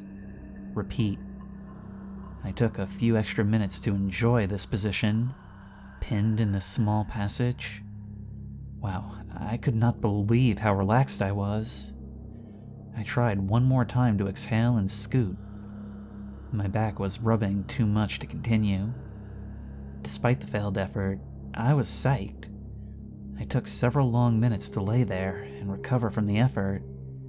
B had been encouraging me the entire time. It was fun to hear him cheer as he saw my shoes go deeper and deeper into the hole. Backing out was not too difficult, but it did take some work. I encountered the same obstacles as when I went in. After I wiggled my hips out of the hole, which took some time, I had trouble getting my shoulders out. Both arms were overhead at this point. My shirt was getting caught on the rocks, and my shoulders were brushing the sharp ones. After struggling to find a good position, I gave up and just pulled my upper body out. Scrape. My shirt pulled up over my head, and I had some nice scrapes on my shoulders, but I didn't care. To me, this trip was a success. I had pushed myself beyond what I thought was possible. I kneeled at the entrance and looked into the narrow passage I had just been in. The rock wall was now at the 11-foot mark. I had pushed it a little with my forward arm. The smallest point was at the 9-foot mark. We were close. Between the work and the excitement, I was tired. I just sat on the rope bag, grinning. Whew, what a trip. Note, the rest of the journal entry talks about the usual: our climb out, dinner, trip home, etc. On our way home, we brainstormed and came up with some ideas that would help us get through. We both invented some tools to remove the rock on the floor deep within the passage. We were both very excited by this trip. I from pushing my limits in the cave, B from his success in climbing out of the cave. This was the first time he was able to climb all the way out without the help of climbing devices, nor my help. It was a personal success that showed the progress he's made since his accident. Pretty cool. I remained amazed that we could so easily forget the terrifying moment we experienced just the day before. All had been forgotten, with the strange noise being blamed, in our minds, on some rational, harmless explanation. Entry 8, April 7th, 2001. Here's a picture of B, edited to protect his identity with the pipe we made. I took the picture, facing away from the tomb. He's sitting on the rope bag that we used as a bed. Behind him to his left is the passage that leads down to the still water. Behind him to his right is the last drop-off before the passage. You can see some orange webbing we used to climb down and up. Prior to going back out to Mystery Cave again, we spent a lot of time preparing. We made a squeeze box, which is a wooden box the opening of which can be adjusted in size. We could then crawl through the opening and measure to see how tight of a squeeze we could fit through. From that, we were able to determine that I need about 8 inches in height to get through the smallest portion of Floyd's tomb. That meant we would have to scrape out about an inch from the floor of the passage. We also learned that the best position I would need to get through the passage would be on my stomach, with my arms by my side. And of course, my head would be turned one way or the other. That position allowed my shoulder blades to drop to their lowest point. In order to move, I would push forward or backward with my toes. It sounds difficult, but felt adequate. Later, it proved to work sufficiently. The second thing we did to prepare was to construct the tools we invented to work with in the cave. I came up with a clever way to chip away inside of the passage without having to climb inside. I had my neighbor weld together several lengths of steel pipe in a manner that would allow us to take it apart while we climbed down to the tomb, but still have the strength necessary to hold up to a blow from a hammer once it was together. We made our own tips that we could screw into our pipe to reach the area we needed to work on. B came up with a cool design for a scraper using an angle iron. He had his neighbor weld it together. It proved to be an invaluable tool for scraping and removing the rock. We were both proud of our inventions. I also made a device to hold my drill that attached to our pipe. We ended up not using it since B's scraper device worked so well. I took an oath. I made a vow. I would not leave the cave until I had made it through the passage, conquered Floyd's tomb. This would be the trip. It had been a long time since we had been out to Mystery. We had been busy, though. We had made the tools we had talked about. It was fun coming up with ideas for tools. Also, we made a squeeze box to determine the best technique for getting through the tight spot. Plus, we knew about how much rock we would need to remove before we could get through. We were excited to get back out to the cave to finish our project. Our climb down to the passage took a little bit longer than usual since we had extra tools to carry. Once we got down to the passage, we immediately got to work using B's scraping tool with the pipe I had made. It worked like a charm. We could hammer the pipe on one end, and the scraping tool on the other end dug into the rock. Then we could push the debris all the way through the passage and out of our way. When we needed to measure our progress, we would turn the scraper sideways in the passage and observe the clearance. We worked for about 2 hours before I had a desire to try the tomb. I just wanted to make sure I was going to make it through on the first try. B made one more sweep of the passage floor, clearing any loose rocks from where I would be crawling, and pushing the wall we had made to the back of the squeeze. I made preparations for the crawl by fashioning duct tape suspenders to prevent my shirt from sliding around while sliding across the rock. I went with a flashlight in my hand, even though my hand would be at my side. I knew I would need it once I got through. As an expression of faith, I did not tie a rope to my feet. I was confident I was going to make it. Finally, I made the attempt. Note: although I didn't mention it in my journal, we did notice the breeze was back, and the rumbling present. Since we didn't do any work to the entrance, I had to go through the same dance routine to even enter the passage. Once I got my upper body through the hole, I shined the flashlight ahead of me to work out a plan of attack. The passage didn't seem to be any bigger than last time I was there, but most of the work was done deeper in the squeeze. I paused for a few minutes, then twisted my hips to get my lower body in. I slowly inched forward as my entire body slowly filled the passage. Before I was completely in, I got into position for the push. I dropped both of my hands to my side and turned my head to the right. Then, I began to inch forward. Once my toes were inside the cave, I used them to push forward. To keep my body from scraping, I would walk by using my shoulders, knees, and toes. Progress was slow, but steady. That was fine by me. A foot or two before the tight spot, I could already tell there was a little more room. Even so, I began to touch the roof of the passage with my back. This time, however, I was able to continue moving forward. I reached the lowest point in the passage, and I could tell it was still going to be tricky. Even with the work we had done clearing out all the loose rocks, I still felt sharp pebbles rolling under my chest as I slid along. When I could feel my back brushing the top of the passage in several places, I reverted to my technique of exhaling. Before I began, however, I took a minute to lay there in the passage. I could see the glow of B's flashlight as the rays of light managed to squeeze past my body. I could feel the cool breeze evaporate the drops of dirty sweat on my forehead. I could feel 1,000 sharp edges dig into the surface of my skin. I felt the twinge of excitement as I realized the goal we had set out to achieve weeks ago was about to be realized. This thought alone made me want to keep moving, no matter how tight the passage became.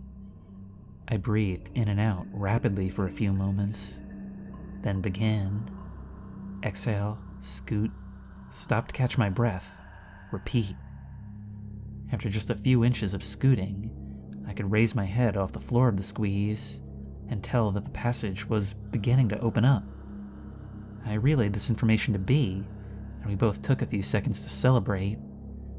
During the rest of the slide through the passage, B was cheering me on. Virgin Passage and Neil Armstrong territory were the phrases he kept repeating. I was grinning ear to ear. Even though the passage was beginning to get larger, it was still slow going. I had to continue scooting along for another 1.5 feet before I could slide my arms underneath me to use them to crawl. At that point, I felt my journey was essentially over. I was able to sit up slightly and move the rock wall we had erected several trips ago. Those rocks served as a somber reminder that a little caution would be wise. I shouted back to B that I was through. We both took a moment to congratulate ourselves on our success. B would likely never be able to squeeze through the passage and see what I was seeing, so I gave him a description of what the cave looked like. At this point, I only had my mini-mag, so I couldn't see very far into the passage. The end of the passage made a gentle right turn and seemed to go for a ways. I was unable to do anything at this point but sit due to the size of the passage. All the broken rocks we had pushed through Floyd's tomb were around me at this point. There were no other signs of human intrusion. I had to wait until B passed me my helmet light to get a better feel for the cave. B used the pole we made to slide me the end of a rope. Then I was able to pull all my gear through the squeeze. The first thing he sent through was my helmet and light. After I got the light fired up, I was able to see our new section of cave. Ours. It was an exciting experience to see the results of hours of hard work over the course of several weeks. At this point, we still had no idea what the cave had to offer. The only thing I could see was the passage immediately following the squeeze. It was a narrow passage with a low ceiling. I would easily be able to get through it, but I would have to crawl. I began taking pictures so I could show B. I asked him how far he thought I should venture into the new cave, in light of the strange events that had occurred. For the first time, he too toned down his enthusiasm as he remembered the noises. He slid the pipe through the tomb with a loosened tip on the end. He said I could use it as a weapon if I ran into an animal, or... He also told me to make sure we could hear each other as I progressed into the cave. Even though we were at least thinking of the possibility of running into trouble, we never really considered the fact that if I got into trouble, B would never be able to rescue me, and in fact, no one would be able to get to me for many hours. If I were in serious trouble, as in hurt, there was no way anyone would be able to get to me in time. But symbolic of the whole experience, we were focused on our goal, and not the potential dangers we faced. So far, we had dodged the proverbial bullet. So far. I strapped on my gloves and knee pads, grabbed my camera, and began my adventure. I crawled through the passage pictured above, which was about 20 feet long. At the end of the crawl, the cave bent slightly to the right. I would have to climb up a gentle slope, but then I would be able to stand by the end of the next section of cave. The first section of the new passage. I was almost laying down since the passage was so small. My feet are extended in front of me, as you can see. Notice the broken rock on the floor of the cave. The passage looks like a dead end, but it turns gently to the right near the end. The next section was about 40 feet long. In addition to having a higher ceiling, the walls were a little wider than the section I had just crawled through. Both sections were relatively straight. The floor was covered with rock, which crunched as I crawled, then walked across it. The walls were basically the same as much of Mystery Cave, except pristine. It was obvious no one had been there before me. Upon closer examination of the walls, I found two delicate types of formations. The first resembled several chunks of grated cheese tied together on one end, with the rest of the cheese just flopping down. The second formation was just tiny strands of rock, thinner than human hair. It looked pretty cool. I found several examples of both kinds of formations. I was not even through the second section of cave, and I could barely hear B. Cave passages are not very acoustically friendly. I shouted to him that I would go for half an hour, then return. He said that would be fine and to be careful. Then I proceeded to explore some more. I could walk nearly upright at this point. I was on the third straight section of the cave when I discovered a crystal formation on the wall to my right. It was in several layers on the wall, resembling clear candle wax that was allowed to melt and drip down the wall.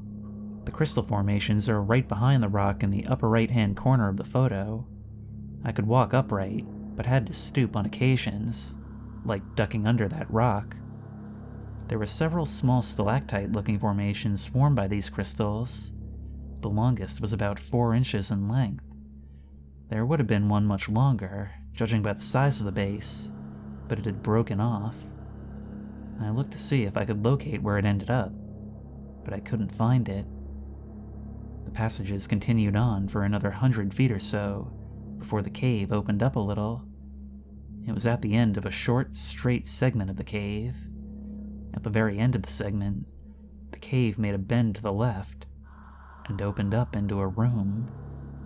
Just at the point where the room began, there was a round rock that appeared to be leaning against the wall.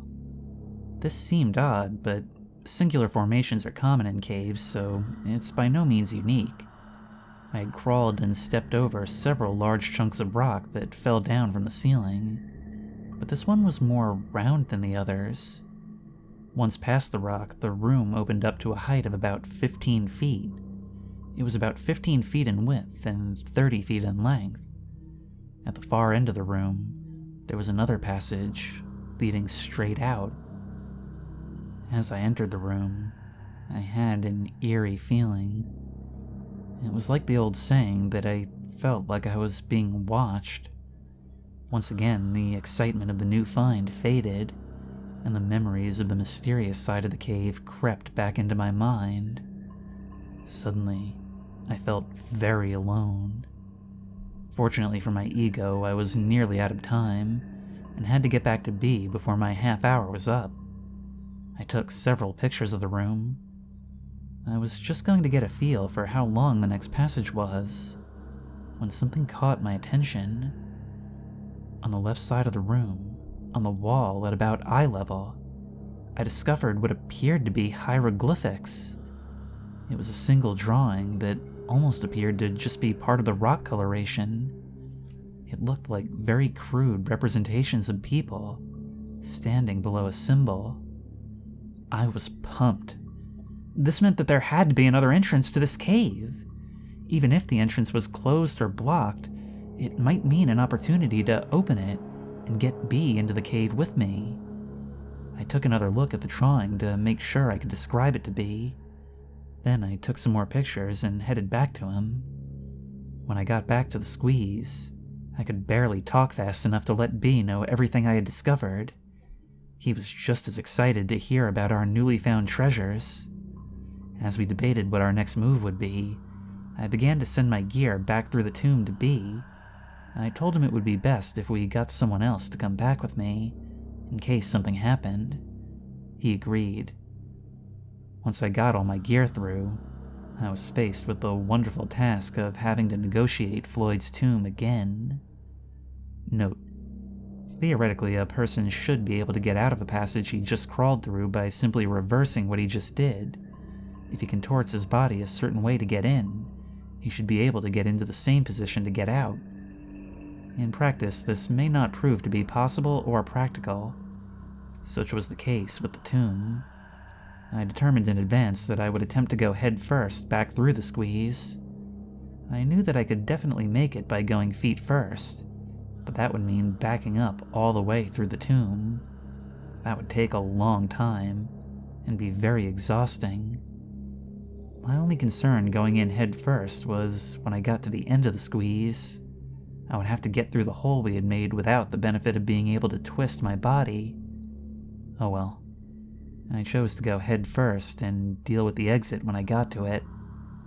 I started into the squeeze very close to the tight spot, so at least I would have it over with soon. It turned out to be tricky getting through.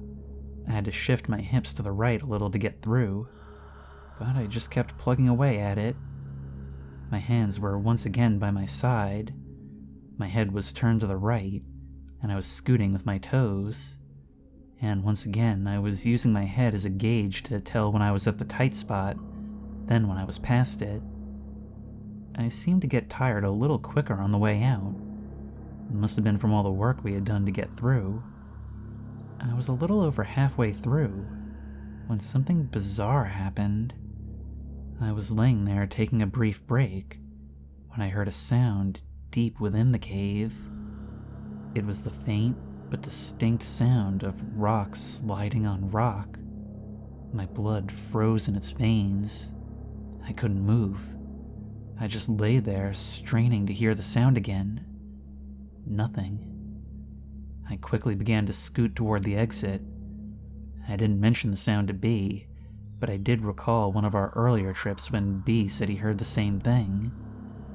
The task of getting out of our hole turned out to be as painful as I thought it would be.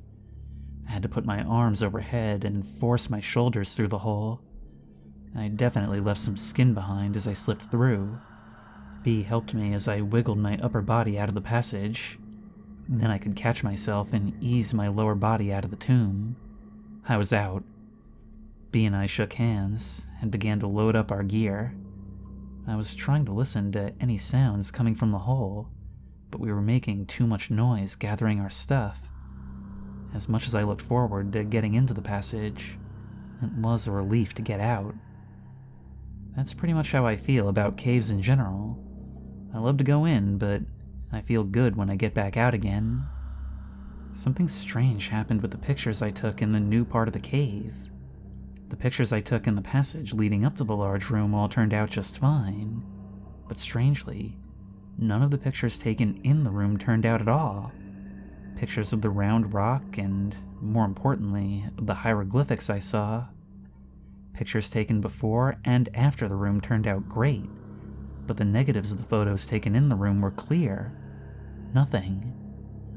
I remember what the hieroglyphics looked like, so I drew a picture to give you an idea of what I saw.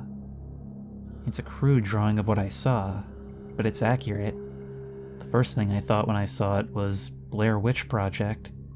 It kinda has the same feel to it. This symbol was in the center, and several figures that looked like people raising their hands were below this. Entry 9, April 14th, 2001. This is the last picture before I entered the large room. At the end of the passage, partially hidden in shadows, is the round rock that I saw. Here's the same picture with the round rock outlined. You can't really tell from these pictures what you're looking at, but they're the only ones I got of the round rock. Only a couple days elapsed before B found someone who wanted to explore the passage with us. B told me he talked to a few other people who couldn't make it because of scheduling conflicts.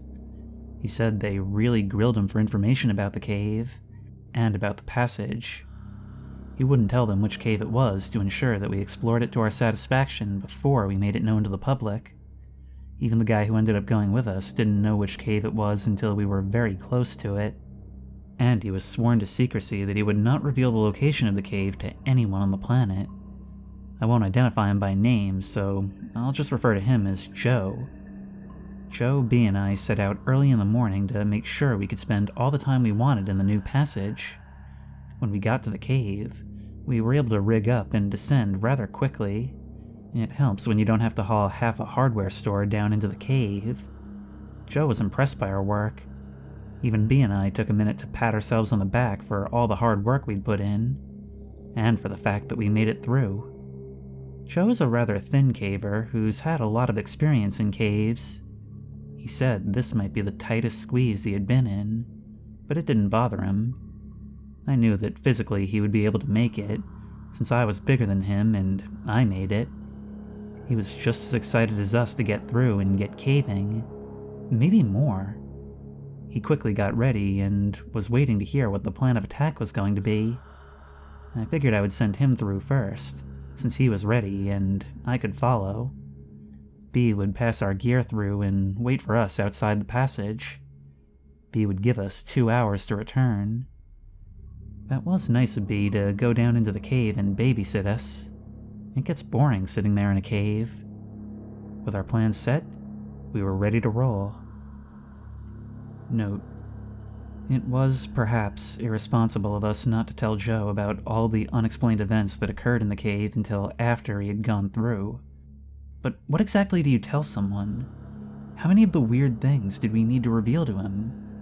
We didn't feel that we were in any danger, or we wouldn't go in the cave ourselves. So we didn't tell him a thing prior to him entering Floyd's tomb. Of course, when we did tell him afterwards, it was too late. I couldn't believe how easily Joe slipped through the passage. He said it was tight, but it sure didn't look like it. Once he got in, we passed him his gear. Then I started in. Even though I knew that I could fit through, it was still a slow trip through the tomb. You can only go so fast when you're scooting with your toes. When I reached the tight spot of the squeeze, I had Joe snap a picture of me. I thought it would make a good photo. Once I got through, B started to relay my stuff to me. Then disaster struck. I had gone all the way in and turned around to pull my gear through. I had to kneel down and still crouch down low. I had just got my helmet, ironically, as well as my light, and was turning around to feed the rope back to B when I smacked my head on top of the passage. Human skull versus solid rock. Rock 1. I told B what had happened, so he sent my first aid kit through. I was bleeding, but even worse, I didn't feel too good. I patched myself up and told Joe I didn't think I'd better continue. He looked like a little kid who was told that Christmas would be cancelled. Although I didn't like the idea of him exploring the cave without me, for selfish reasons of course, I wanted Joe to at least see part of the cave for making the trip out there. I told him how far to go and how long it would take. Then I sent him on his way. As I laid there, I could hear him crawling into the darkness. His light disappeared after the first turn. I rested a minute or two, then began my journey back through the squeeze. It was disappointing to get all the way to the cave and then not be able to explore it to its end. Actually, it's killing me. After I got through Floyd's tomb, which was painful, I sat down and munched on a Cliff Bar while B and I chatted. I told him I would pay for a motel room if he would stay overnight. Then we could see how I was doing the next day and make another attempt at the cave. I felt goofy for having smacked my head on the cave wall. B said he was willing to give it another try tomorrow. He was just as anxious to put some closure to this cave. As long as Joe would stay overnight, we determined to wrap things up the next day. Once this was settled, we just sat back and enjoyed the darkness. We could hear no sounds coming from the passage. The silence reminded me of the scraping noise that I heard last time we were out there. I brought up the subject with B. Since I had not explored the cave completely, I couldn't offer any explanation for what could be making the scraping noise, or the change in the wind strength, or the rumbling, or that terrible scream that we heard. Suddenly, we both wished we had not sent Joe into the cave alone. B went to the hole and yelled into it, "Joe?" No answer. Not surprising. You just can't hear each other when you're very far apart in a cave. We nervously awaited any sounds. Good sounds, that is. Joe-type sounds. The 20-minute time limit we had set had passed. Then 25 minutes. I really had no desire to climb back through the squeeze. My head was still throbbing, and the squeeze looked tighter than ever. Still, I knew I was going to have to go make sure Joe was safe. Just as I was getting prepared to go back through, I saw light deep in the passage. "Joe?" I called out. Nothing. "Joe!" Still no answer. The light got brighter, and I could hear the noise of someone crawling across the broken rock that lined the cave. "You okay, Joe?" "No," was his weak reply. When he got to the other side of the tomb, he said he wasn't feeling well. He quickly took his gear off and put them in the bag so we could pull it through. As I pulled the bag through the passage, he began to climb back through the tomb. We didn't even get a chance to question him about what he saw before he was coming back through. He quickly slipped through the squeeze in the hole, and we finally got a look at him. He looked terrible. His face was pale, and he was out of breath. The dust that covers the floor of the squeeze left its mark on his face and clothes. He had numerous small cuts and scratches on his face and arms, probably from his rapid exit from the passage. His eyes were open wide. We only had a brief moment to look at the change that had occurred to Joe before he started to head up and out of the cave, without saying a word. While Joe and B started for the surface, I took a minute to gather our gear. Then I stopped to listen into the passage. I heard nothing, and I felt nothing. The wind had stopped. Part of me wanted to get out of the cave as fast as possible, but another part of me wanted to immediately climb back through the passage to find out what made this cave tick. This was not the time, though. I still felt a little dizzy from my injury. At that moment, I noticed B and Joe had made a good time getting up the cave passage, and I was left alone. Chills ran through my body as I scurried to catch up with them. Once we got outside the cave, I figured we would be able to find out more from Joe, but when he got up the final climb, he just unclipped from the rope and went straight to the truck. In the light of day, he looked even worse than in the cave. B and I gathered up the rope and our gear and headed for the truck. Joe said he didn't want to stay overnight because he felt terrible, and we believed him. So we headed home. We could get no more information from him. He just stared straight ahead. He was shaking like a leaf and said he wasn't cold. When we tried to question him, his answers were short. I asked him if he saw the hieroglyphics. No. Did he hear us yelling?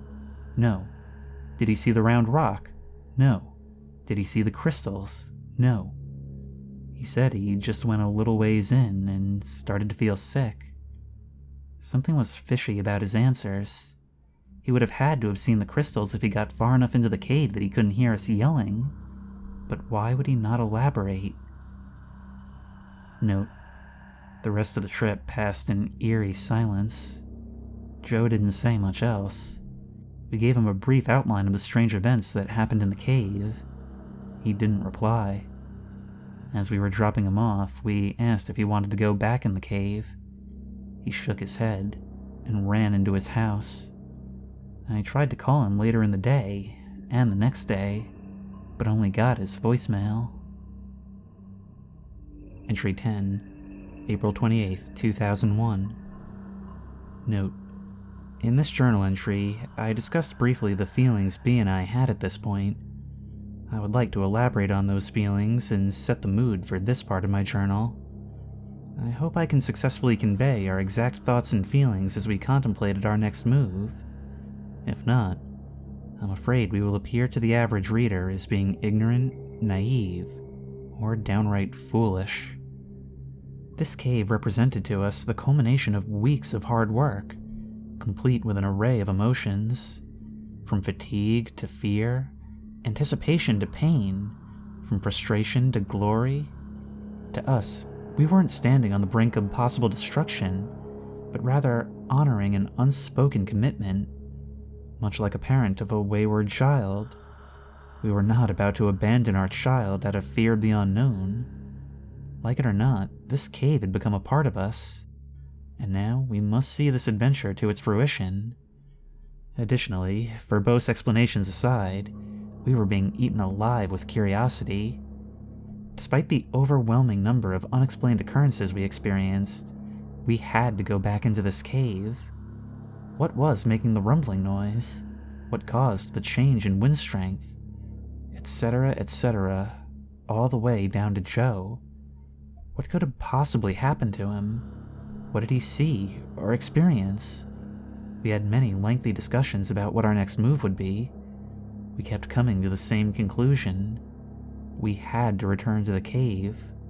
We could offer no possible scenarios that would solve the many riddles held deep within the cave. The only way we could hope to complete the puzzle would be to conquer the cave. We were going back to Mystery Cave. 2 weeks after our trip with Joe, and we were on our way back to the cave. To prepare for this trip, we contacted the local cave rescue group and got permission to borrow their low-voltage two-way phone. The phone consists of 2 transceivers and a long spool of thin wire. I would then be able to unwind the wire as I went into the passage and stay in contact with B the entire time.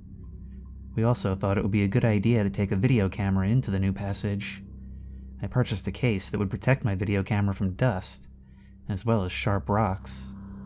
I was more than willing to pay the cost of the case just to make sure B got to see the entire passage.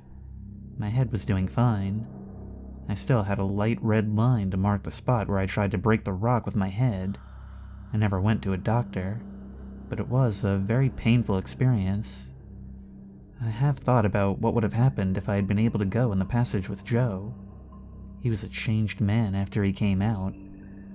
I've been calling his house nearly every day trying to talk to him, but he won't answer his phone. B called his work, and a mutual friend told him that Joe called in sick 2 weeks ago and hasn't been in since. He said Joe warned his boss he might be out for a while. I even stopped by his house twice. The first time it looked like someone was home, but no one answered the door. The second time his car was gone, and there were no lights on. I had hoped to talk with him before this trip, but it didn't work out.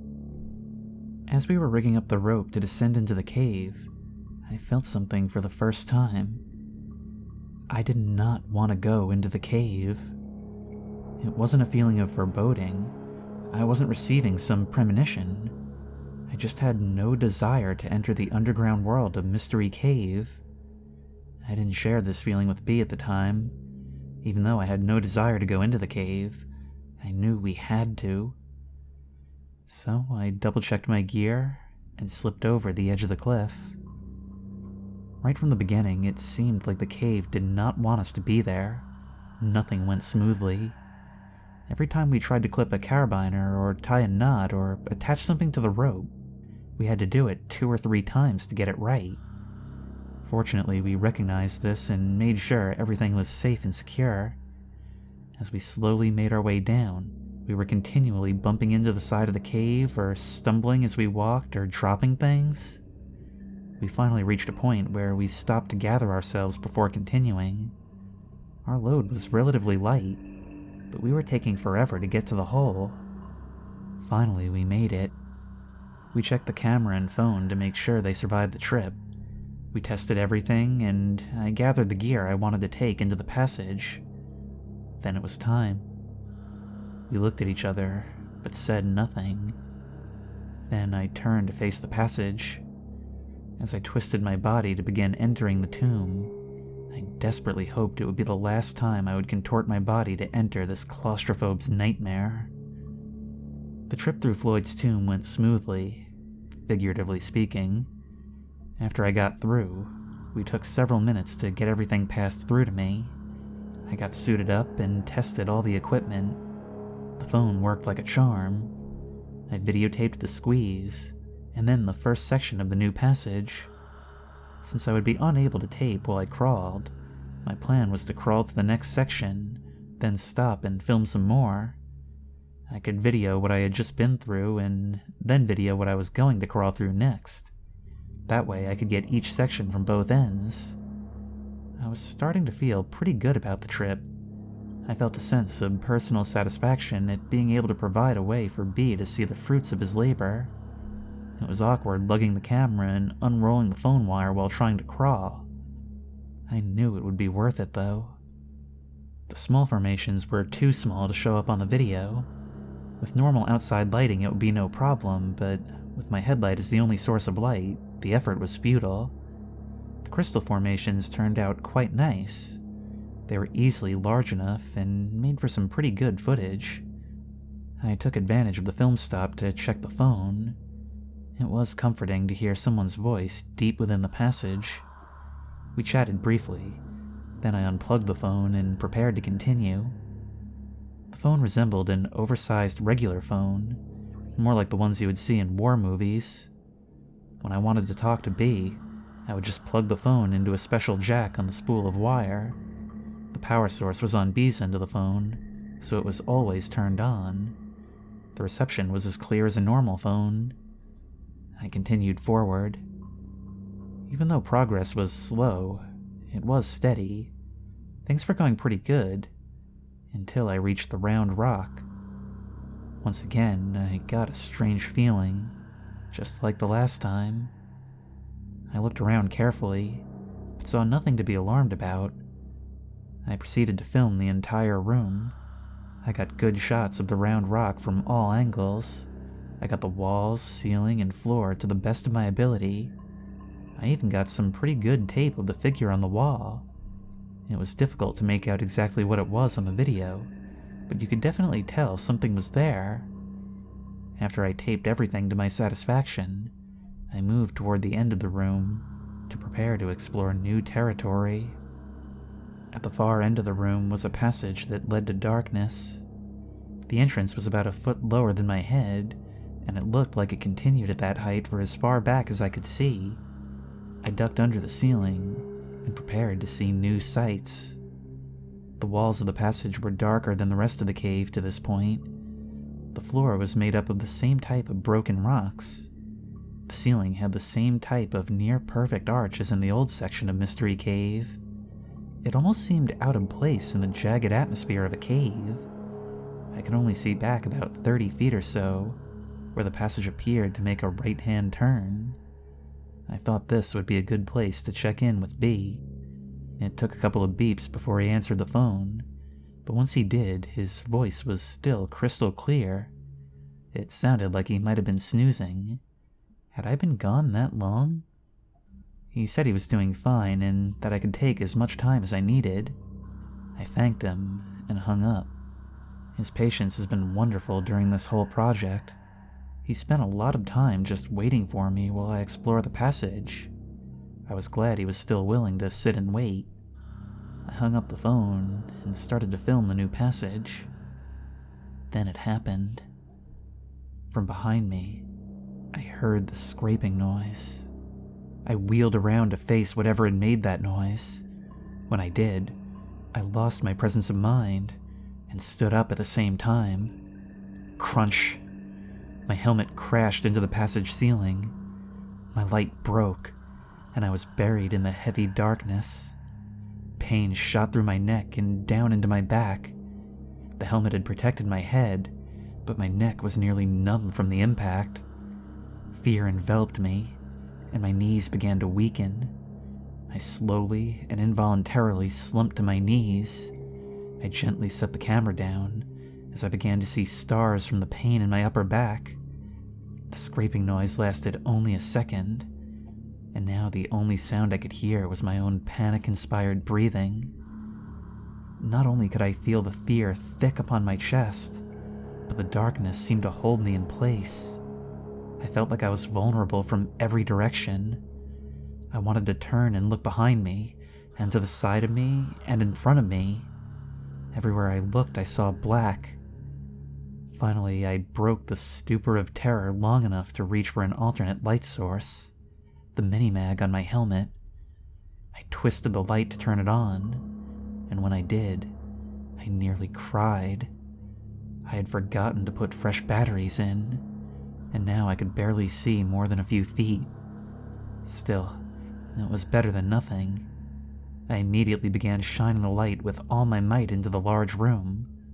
I strained to get a glimpse of any movement in the room. Nothing. I was shaking violently as I sat there trying to figure out what to do. My mind was not thinking clearly. I honestly thought I was going to die right there in the cave. For a fleeting moment, I wondered how B would ever figure out what had happened to me. Then it hit me like a boulder. The phone! My mind must have been clearing up at that point, because I also thought about my glow sticks. Without taking my eyes off the large room, I felt around in my pack for the glow sticks. Since I was carrying the phone and video camera, I removed as much as possible from my pack, and one of the things I had left with B was my backup headlamp. Thus I was left with only the glow sticks. I found one and ripped it out of the package. I could tell something was wrong by how it sounded. It had been inadvertently broken, and was now useless. I chucked it on the ground and searched my pack for another one. I took my eyes off the large room, only to check the passage behind me occasionally. I found another glow stick, and broke it to light it up. The soft green glow created eerie colors on the walls of the cave. The stick provides barely enough light to see the immediate area, and provided no hint of what lay ahead. I felt the pack for one more light, again without taking my eyes off the room. I felt a third glow stick and ripped it out of the package. After breaking it to make sure it worked, I hesitated, then threw the glow stick into the large room. The throw was a perfect one, and the stick sailed through the length of the room. In the moment that the light traveled through the room, I saw nothing but cave walls. The absence of anything unusual did nothing to ease my state of panic. At the far end of the room, I got a brief glimpse of the round rock as the light bounced on it. Then the light went behind the rock and seemed to disappear. I was still shaking, but at least I didn't see anything. Still, there was the noise. I used the glow stick to light the phone reel, and with fumbling fingers, I managed to plug my phone into the jack. I put the phone to my ear and heard nothing. The usual beeps to indicate connection with the other phone were not there. Terrified, I pulled the phone from the jack and reinserted it. Again, silence. The line was dead. What could have happened? I just talked to B. I found myself nearly sobbing with fear. I knew the only way out of here was back the way I came, but something was there. A third attempt at making contact with B met with the same results. I tried to think of another plan, but I could only focus on the memories of the grinding sound that I had heard. In my weakened state, I slumped against the side of the passage, breathing like I had just finished a race, never breaking eye contact with the shadows of the large room. As my shoulder touched the wall, I had a powerful jolt of pain remind me of my collision with the roof of the cave. Despair, agony, terror. I can't say exactly how long I sat there, but my feet were tingling and my knees were sore. The pain in my lower back crept lower, although my neck felt no different. I resolved to make an attempt to exit this evil passage. I knew if I waited too long, I would lose what little light I had. I attempted to stand, but didn't have the strength. I crawled slowly to near the end of the large room, dragging my pack beside me. Using the walls of the cave, I was able to slowly stand, though not straight due to my sore back. Still, breathing rapidly, I slowly advanced through the room. I wound up the phone wire as I went. My eyes were staring straight ahead, straining for any signs of movement. With every step, my light would cast ever-changing shadows on the wall, keeping me busy trying to look at every one. My eyes burned as I realized I had not blinked for many minutes. How many? How long had this been going on? The only sounds I could hear were the crunch of my feet on the broken rock and the wheezing of my breath. As I wound the cord, I could hear the squeak of the wheel, with each turn bringing me closer to the tomb, closer to B, closer to safety. The short trip through the room took an eternity. After I passed the crude drawing, it seemed to glow, as if offering some sort of warning.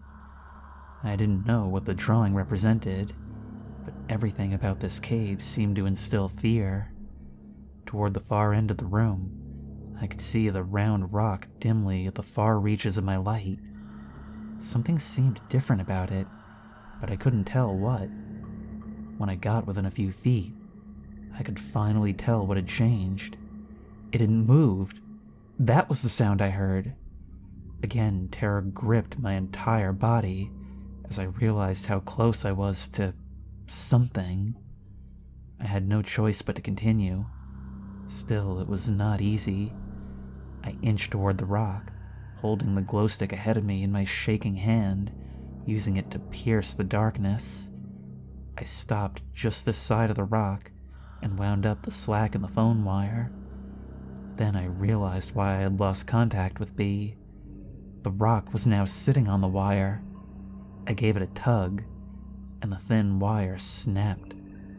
My only hope of contact with the outside world ceased to exist when that wire broke. I had never felt so alone and helpless.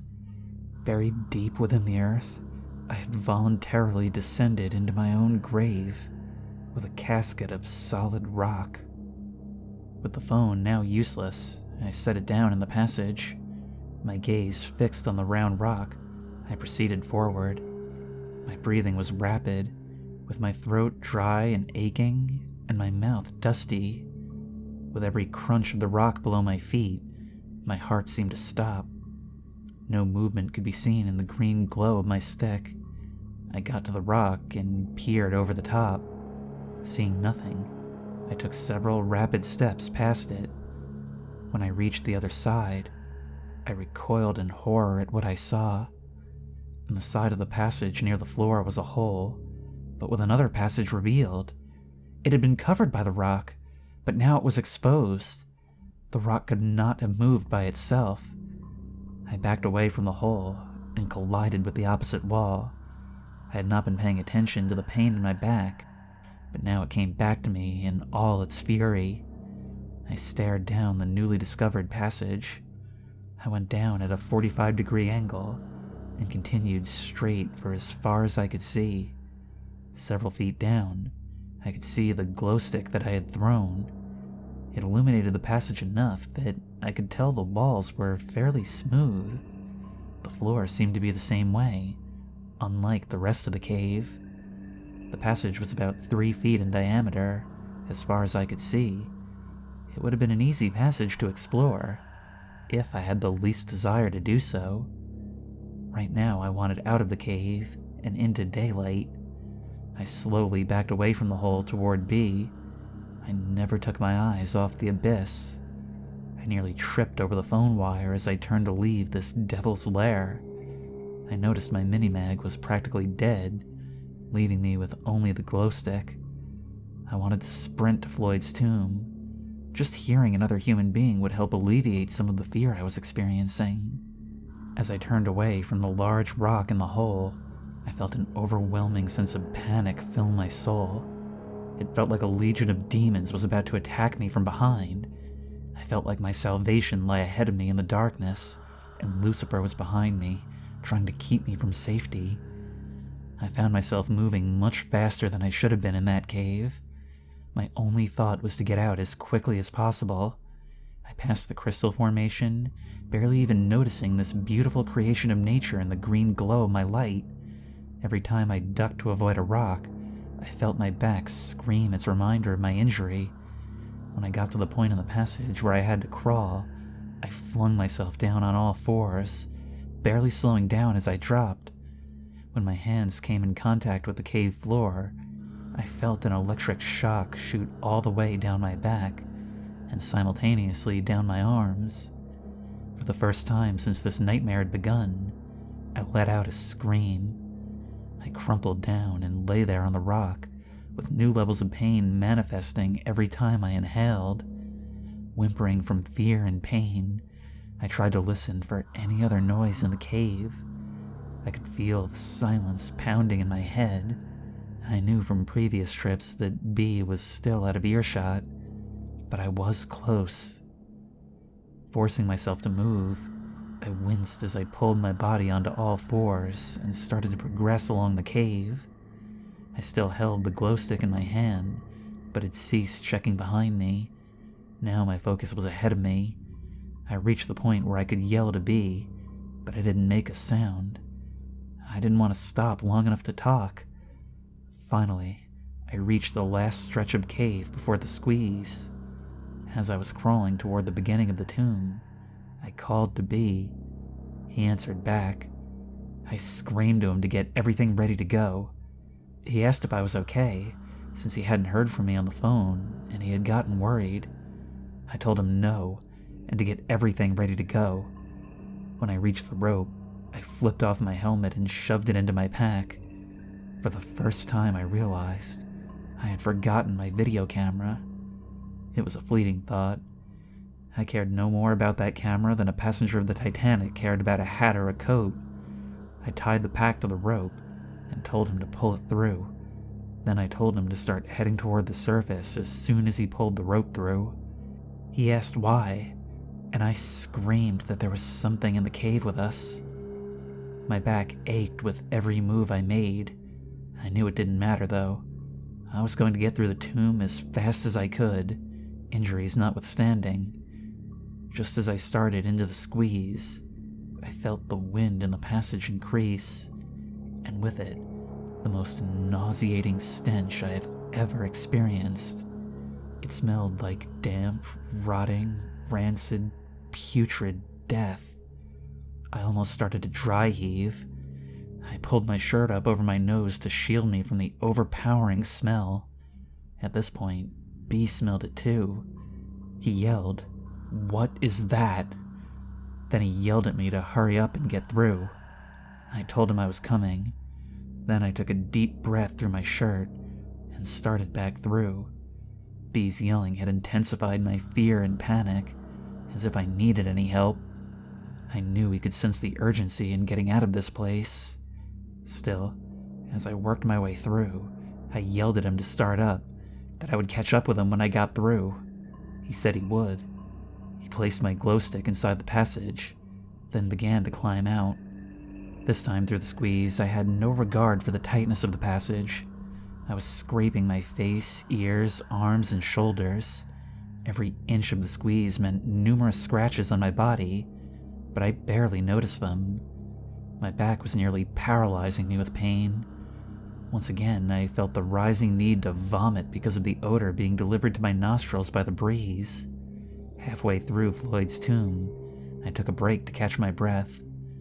I was approaching exhaustion, and my respiration rate was through the roof. The top of the passage seemed to rest my cheek, and the floor felt like broken glass on my opposite cheek. As I paused to briefly recuperate, I heard the scraping noise coming from deep within the cave. It continued for several seconds, then silence. I let out a cry, which startled me. I was no longer consciously reacting to the noise. The cry was a subconscious response to the fear which flowed through my entire body. In a panic, I began to scoot through the passage. As I reached the largest part of the tomb, I quickly slid my arms under my body to get into position to exit through our hole. I grabbed the rope and pulled with all my might. When my shoulders reached the hole, they lodged, and I was stuck. I dug my feet into the rocks and wiggled my way back into the passage. Then I turned my body slightly and tried again. This time I was successful in pulling my upper body through. Normally I would carefully work my way out, since there's a 3-foot drop on the outside of the hole. This time I kicked with my legs and pulled with my arms, and plop, I dropped out of the tomb, right onto my shoulder. I tried to roll to soften the impact, but was unable to do anything more than take the blow. Strangely, the pain was focused on my shoulder, apparently not affecting my already sore back. I rolled over onto all fours, then slowly rose to my feet. The smell was much less intense outside of the passage. I grabbed the glow stick and used it to find my helmet. I began to head for the webbing to climb up, while strapping on my helmet.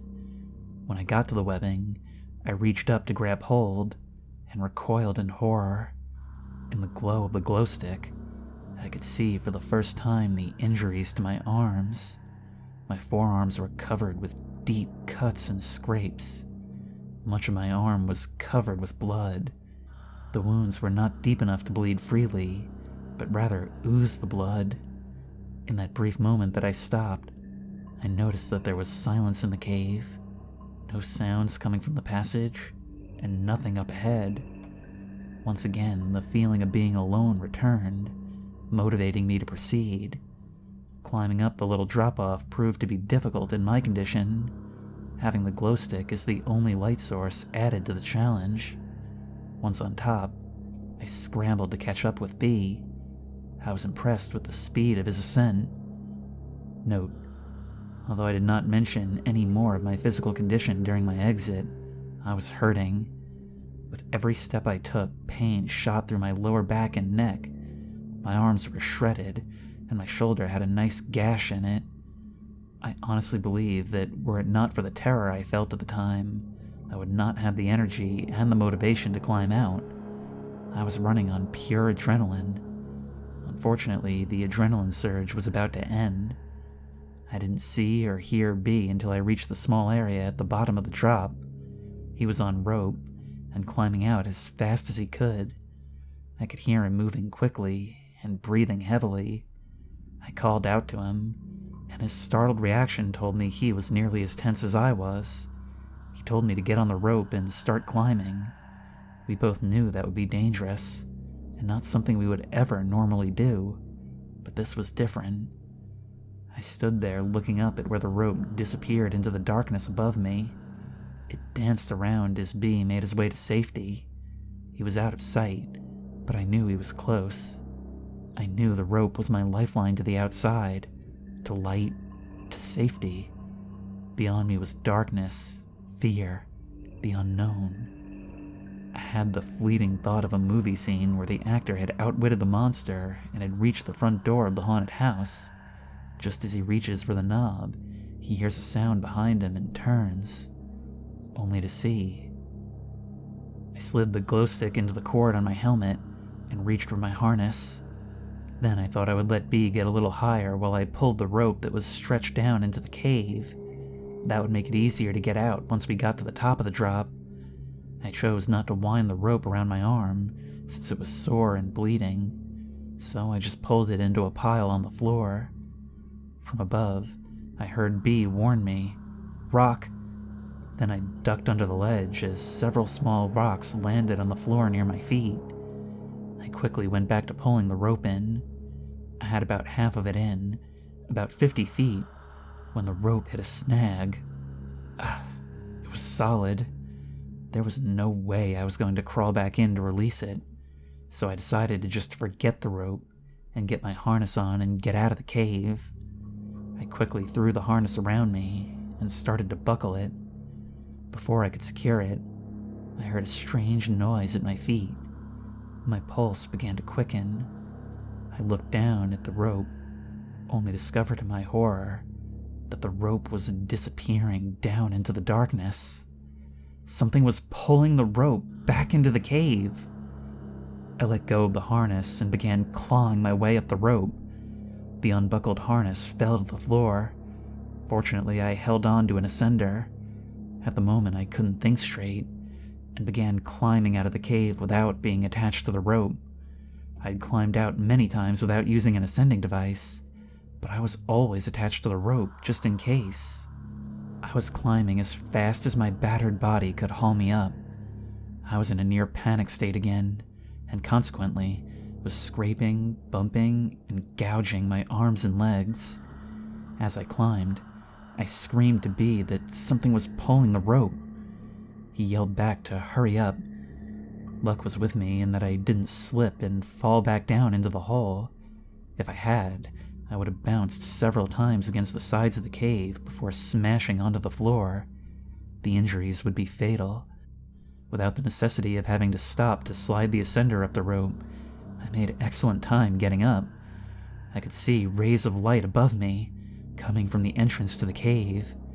That told me exactly where I was in the cave. I caught up to B on the ledge below where our relay point was fixed. I told him to keep going. It would only take him a few minutes, but every second would be torture because I had to wait for him to get up. I watched the rope that we had just climbed up. I expected to see some creature from deep within the earth climb up and make me its lunch. The rope moved around a bit, in rhythm with B's climbing, but did not appear to have any tension on it. As I stood there waiting for B, I kept watching the rope for signs of anything bizarre. I didn't know if my heart could take any more stress. I could not have been more wired. I tried to relax a bit to make sure I was thinking rationally, but my poor brain had reached sensory overload. As B reached the top of the last climb, I got ready to clip on my ascender and get my sorry butt out of there. It was then that I noticed that the rope began to tighten from below. I could feel the tension on the rope, but it was a steady tension, not like someone was climbing up. Either way, I wanted out of there as fast as possible. I clipped on and scrambled up the rope. I hadn't noticed, but B had kept on moving toward the entrance. I got up the last few feet in a hurry. I just unclipped and kept on moving, leaving the rope behind. By the time I got to the entrance of the cave, and daylight, B was almost up to where the rope was anchored. I wanted to get up so bad I almost started to free climb, without clipping onto the rope. I could see B was almost up, so I clipped on and started up. I almost didn't make it. I had just started up when I nearly collapsed from exhaustion. I managed to recover enough to pull myself up the last few feet. As I climbed, I could hear the tension on the rope manifest itself by the stretching noise in the rope. I prayed it wouldn't break with me attached to it. The second that I reached the top, I unclipped the ascender. I could see B kneeling down by the tree, so I limped over to him and collapsed. For the first time since I went through Floyd's tomb, we could see each other. We just stared. I knew I looked pretty bad, but didn't know that B was in such bad shape. He had cuts and scrapes on every exposed surface of his body. His face was pale, almost white. His mouth and his eyes were wide open, and he was breathing heavily, almost gasping. The shock we shared at the other person's appearance was broken when we heard the rope around the tree stretch and the knot B had tied tightened. I was frozen in place, overwhelmed with fright. B seemed to be transfixed on the knot. Then, in one motion, he produced a pocket knife and began to work on the rope. It is amazing how a person's state of mind can alter the perception of time. I'm sure it only took 4 or 5 seconds to sever the rope from the tree, but it seemed like an hour. When the rope was cut, the knot fell to the ground, while the end zipped across the rocks and over the edge of the cliff, the speed of it causing a humming noise as it went. As soon as the rope was cut, B let out a cry. He dropped the knife and fell backward. Watching the rope fly over the edge brought the feelings in the passage back to me. I got up and headed toward the truck. I noticed B was still laying there wide-eyed, staring at the point the rope disappeared. I called to him, which seemed to break his trance. He got up and hurried away from the tree, the cave, the nightmare. Neither of us said a word all the way home. Note: it is now 4 days after our trip to the cave. It's taken me 4 days and dozens of attempts to get this entire experience written into my journal. Every time I started to write, I recalled the terrible feelings I had and couldn't write anymore. I felt compelled to continue, so as to document the unbelievable events while all the details were fresh in my mind. I can still feel the pain, still smell the stench, still experience the terror. Even typing for my journal has taken hours. I would like to write more, but it'll have to wait. Even now, with several days between me and the event, I can't relax. I can barely concentrate. That's all for now. Entry 11, May 19th, 2001. It's been 3 weeks since our last visit to the cave. I want to update everyone as to my condition, my plans for the cave, and the events of the past few weeks. I apologize for not returning your phone calls. I have been getting all your messages. I just haven't felt up to calling back. Steve and Mark, thanks for your words of encouragement on my answering machine. I know you two are sincerely concerned for me. You are awesome friends. Mark, I know you stopped by the house a few times, and I'm sorry I never answered the door. It really helped me just knowing you dropped by. Sis, I can hear the worry in your voice. I'm okay. Don't worry about me. Just take care of those nieces and nephews of mine. I figure if I can get this site updated, I can let everyone know at once about how I'm doing. A lot has happened in the last 3 weeks, so I'll do my best to cover everything. I guess I should start where the last entry left off. It took several days to get the last journal entry written down. I was so shook up from the experience that I could do little else but sit around and ponder what had happened.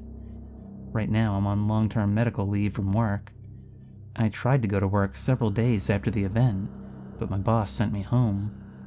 I couldn't concentrate and looked terrible. I've even been to the doctor, but I couldn't tell him about the experience. So I just told him I was under a lot of stress. He recommended rest and gave me a prescription to help me relax. Good drugs. When we left the cave, I was nearly in a state of shock. I couldn't think clearly, and was having a difficult time trying to understand what had happened. I didn't eat much, nor did I get any sleep. I was glad I had the presence of mind to write down my experience while it was fresh in my mind. As I reread what I wrote, I feel like I accurately portrayed what happened in the cave that day. I wouldn't change anything I wrote. Even though it took 3 days to write it, when I finished writing my journal, I felt much better. I guess it was kind of therapeutic. Unfortunately, it didn't last. In fact, it was after then that things got really bad. B and I parted company after the trip, and I didn't see him again until yesterday. I didn't try to reach him, and he didn't try to get a hold of me, nor did either of us try to contact Joe. B just dropped me off after the trip, and I spent the next several days by myself in my house. I tried to eat, but I had no appetite. Then things started to get strange. At first, I was hearing sounds in the house that had no explanation. Footsteps, shuffling noises, creaking doors. You know, the typical horror movie fare. Only, the sounds were not distinct. It was as though I wasn't sure I heard what I thought I heard. I would be eating or getting out of the shower, and stop, thinking I heard something. But the sound would not repeat itself. In fact, if it weren't for the fact that it happened frequently, I couldn't be sure there were noises in the first place. Either way, I was scared. It was as though I had been caught in a spiderweb for the last week. Feelings of anxiety, foreboding, tension filled my life. Then came the hallucinations. I began seeing things in a manner similar to the sounds I was hearing. Just a glimpse of something in the corner of my eye. When I would turn to look, nothing. I had been sleeping with the lights on in my room, but now I kept all the lights in the house on, from before dusk to after dawn. When I started to see things on a regular basis, I purchased a gun. Got it from an ad in the paper, so I didn't have to wait for a permit. I went to the doctor, but didn't mention the details of my life. Just told him I couldn't relax, and I walked out of there with a prescription. Fortunately, my wounds and injuries were pretty much healed by this time. My back still hurt a little, but the prescription took care of that too. When I was on the medication, I felt great, but I didn't want to walk around high for the rest of my life, so I would only take it at the end of a tough day. Unfortunately, the severity of the sightings increased, giving rise to a need for the medication. The flashes in the corner of my eye continued, but then I began to see shapes and shadows. They would be outside my windows, usually at night. I still couldn't make out anything solid, so it was hard to pin down what it was I was seeing.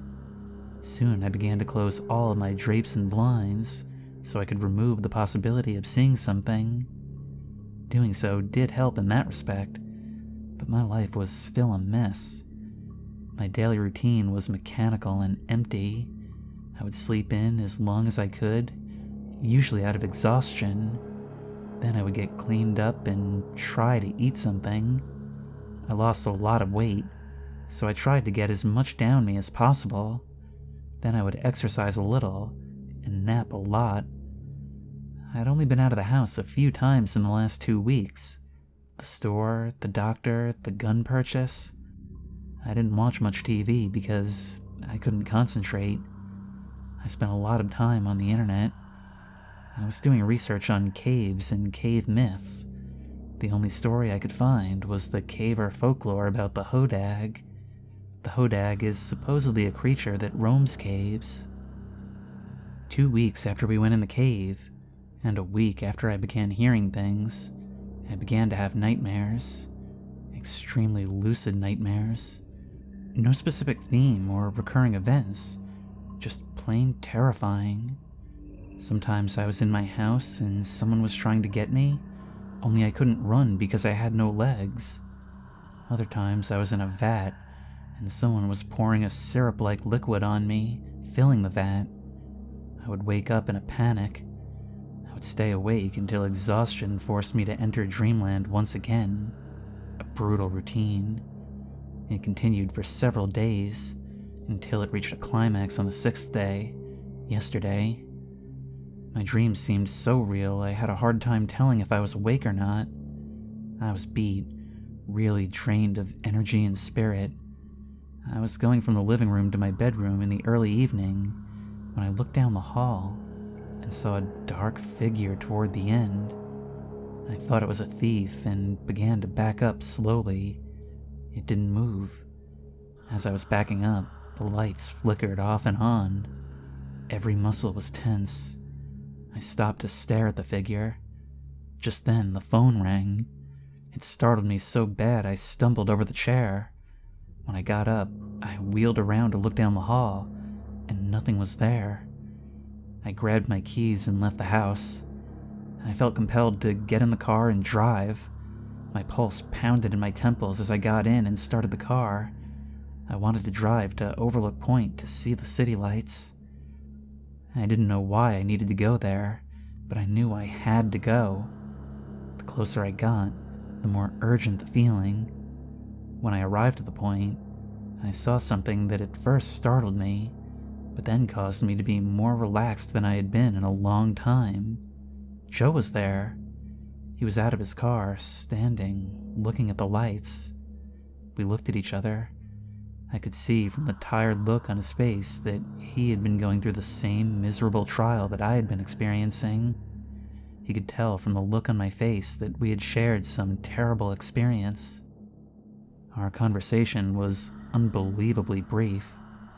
"You been back?" he began, even though he knew the answer. "Yes.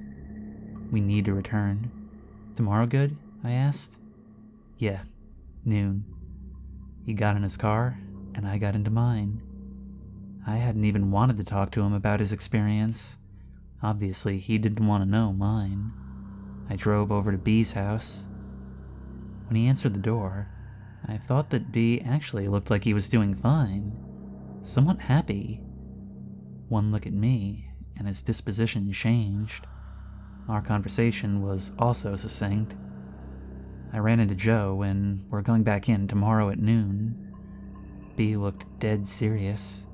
He just nodded his head. I asked him if I could spend the night at his house. He eagerly let me in. I didn't notice until later, but every light in the house was turned on. He led me to his spare room. "Help yourself." "Thanks." I washed up in the bathroom, took some medication, and got the first decent sleep in a long time. I awoke early this morning and came home to get ready for the trip. I thought I would send out this update so no one will wonder what's going on with me. I suspect that by the time most of you read this, I'll be back home and we'll have a great story to tell. I promise that if you haven't heard from me by now, you will very shortly. It is now 10 a.m. on Saturday the 19th. We'll be leaving for the cave in 2 hours. Preparing for this trip will be like no other trip I've been on. For the first time in my life, I will carry a gun into a cave. I will also carry a knife, an extensive first aid kit, plenty of food and water, and a camera. I'll take several sources of light, and a pad of paper and pencil. I'll have to take all my climbing rope since B lost his in the cave. I'll carry a good length of rope with me on the other side of Floyd's tomb. By the way, this is the first time in 3 weeks that I've heard any reference to Floyd's tomb. It sent shivers up my spine just typing it. There are so many things I hope to accomplish this day, so many answers I hope to find in a tiny passage hidden from view. Reflecting on the events leading up to today leaves me feeling dizzy. Was this all a bad dream? Unfortunately, I'm wide awake, and still, in a few short hours, I might face my nightmare. The thought of having another person with me in the passage does nothing to alleviate the fear I feel. I almost chuckle as I ponder a childish notion that we will have to consider. Who will enter the tomb first? Who will lead the way into the dark unknown? Who will decide when to turn back? Foremost among those questions in my mind is, what about the video camera that I left behind? It's supposed to be able to record in complete darkness. I left the thing running, so what might we find on the tape? Darker questions follow. What if the camera is gone? What if it's destroyed? Although it is difficult to put an exact name on my motivation, I think closure fits quite nicely. I need to find out a few things about this cave. The main thing, believe it or not, is to find the end of the cave. With all the bizarre things I've witnessed these past weeks, it would seem a bit trite to want as a primary goal to get to the end, but that is what I want. To be sure, I'll be seeking other bits of knowledge along the way. If, however, I find the end to the main passage, and an end to the passage hidden by the rock, I will be content to never return to the passage or the cave again. Never. It would seem to me that crawling headfirst through a tight passage into the darkness is an unnatural thing, just like crawling up the side of a cliff for recreation, or jumping out of a perfectly good airplane and floating to the ground. We do these things to satisfy our hunger for adventure, the subconscious desire to conquer our own little Everest. As B is fond of saying, caving is the last opportunity for exploration for the person with modest means. True. Just a short drive from just about anywhere in the country is a cave waiting to be explored. Even a cave well known among the general public can be approached by someone for the first time as an adventure, something new, something to overcome, because it's there. Many of you don't agree with my decisions to pursue this cave. I know this from the messages I've received. I'm afraid I don't have a choice. If I am ever to experience restful slumber, I must return. If I am ever to walk the halls of my own home in peace, I must return. If I am ever to exit the overworld and enter the subterranean world of a cave, I must now return. I no longer feel that I have a choice. I must return. For my family and friends who are reading this, I say, be at peace. I will conquer this cave. Then I will return and update this website immediately. I will include any photos we take in the cave today, and if you stop by the house, I'll show you the video I'll have. I expect to be home later tonight, or tomorrow at the latest. See all of you soon, with a lot of answers. Love, Ted.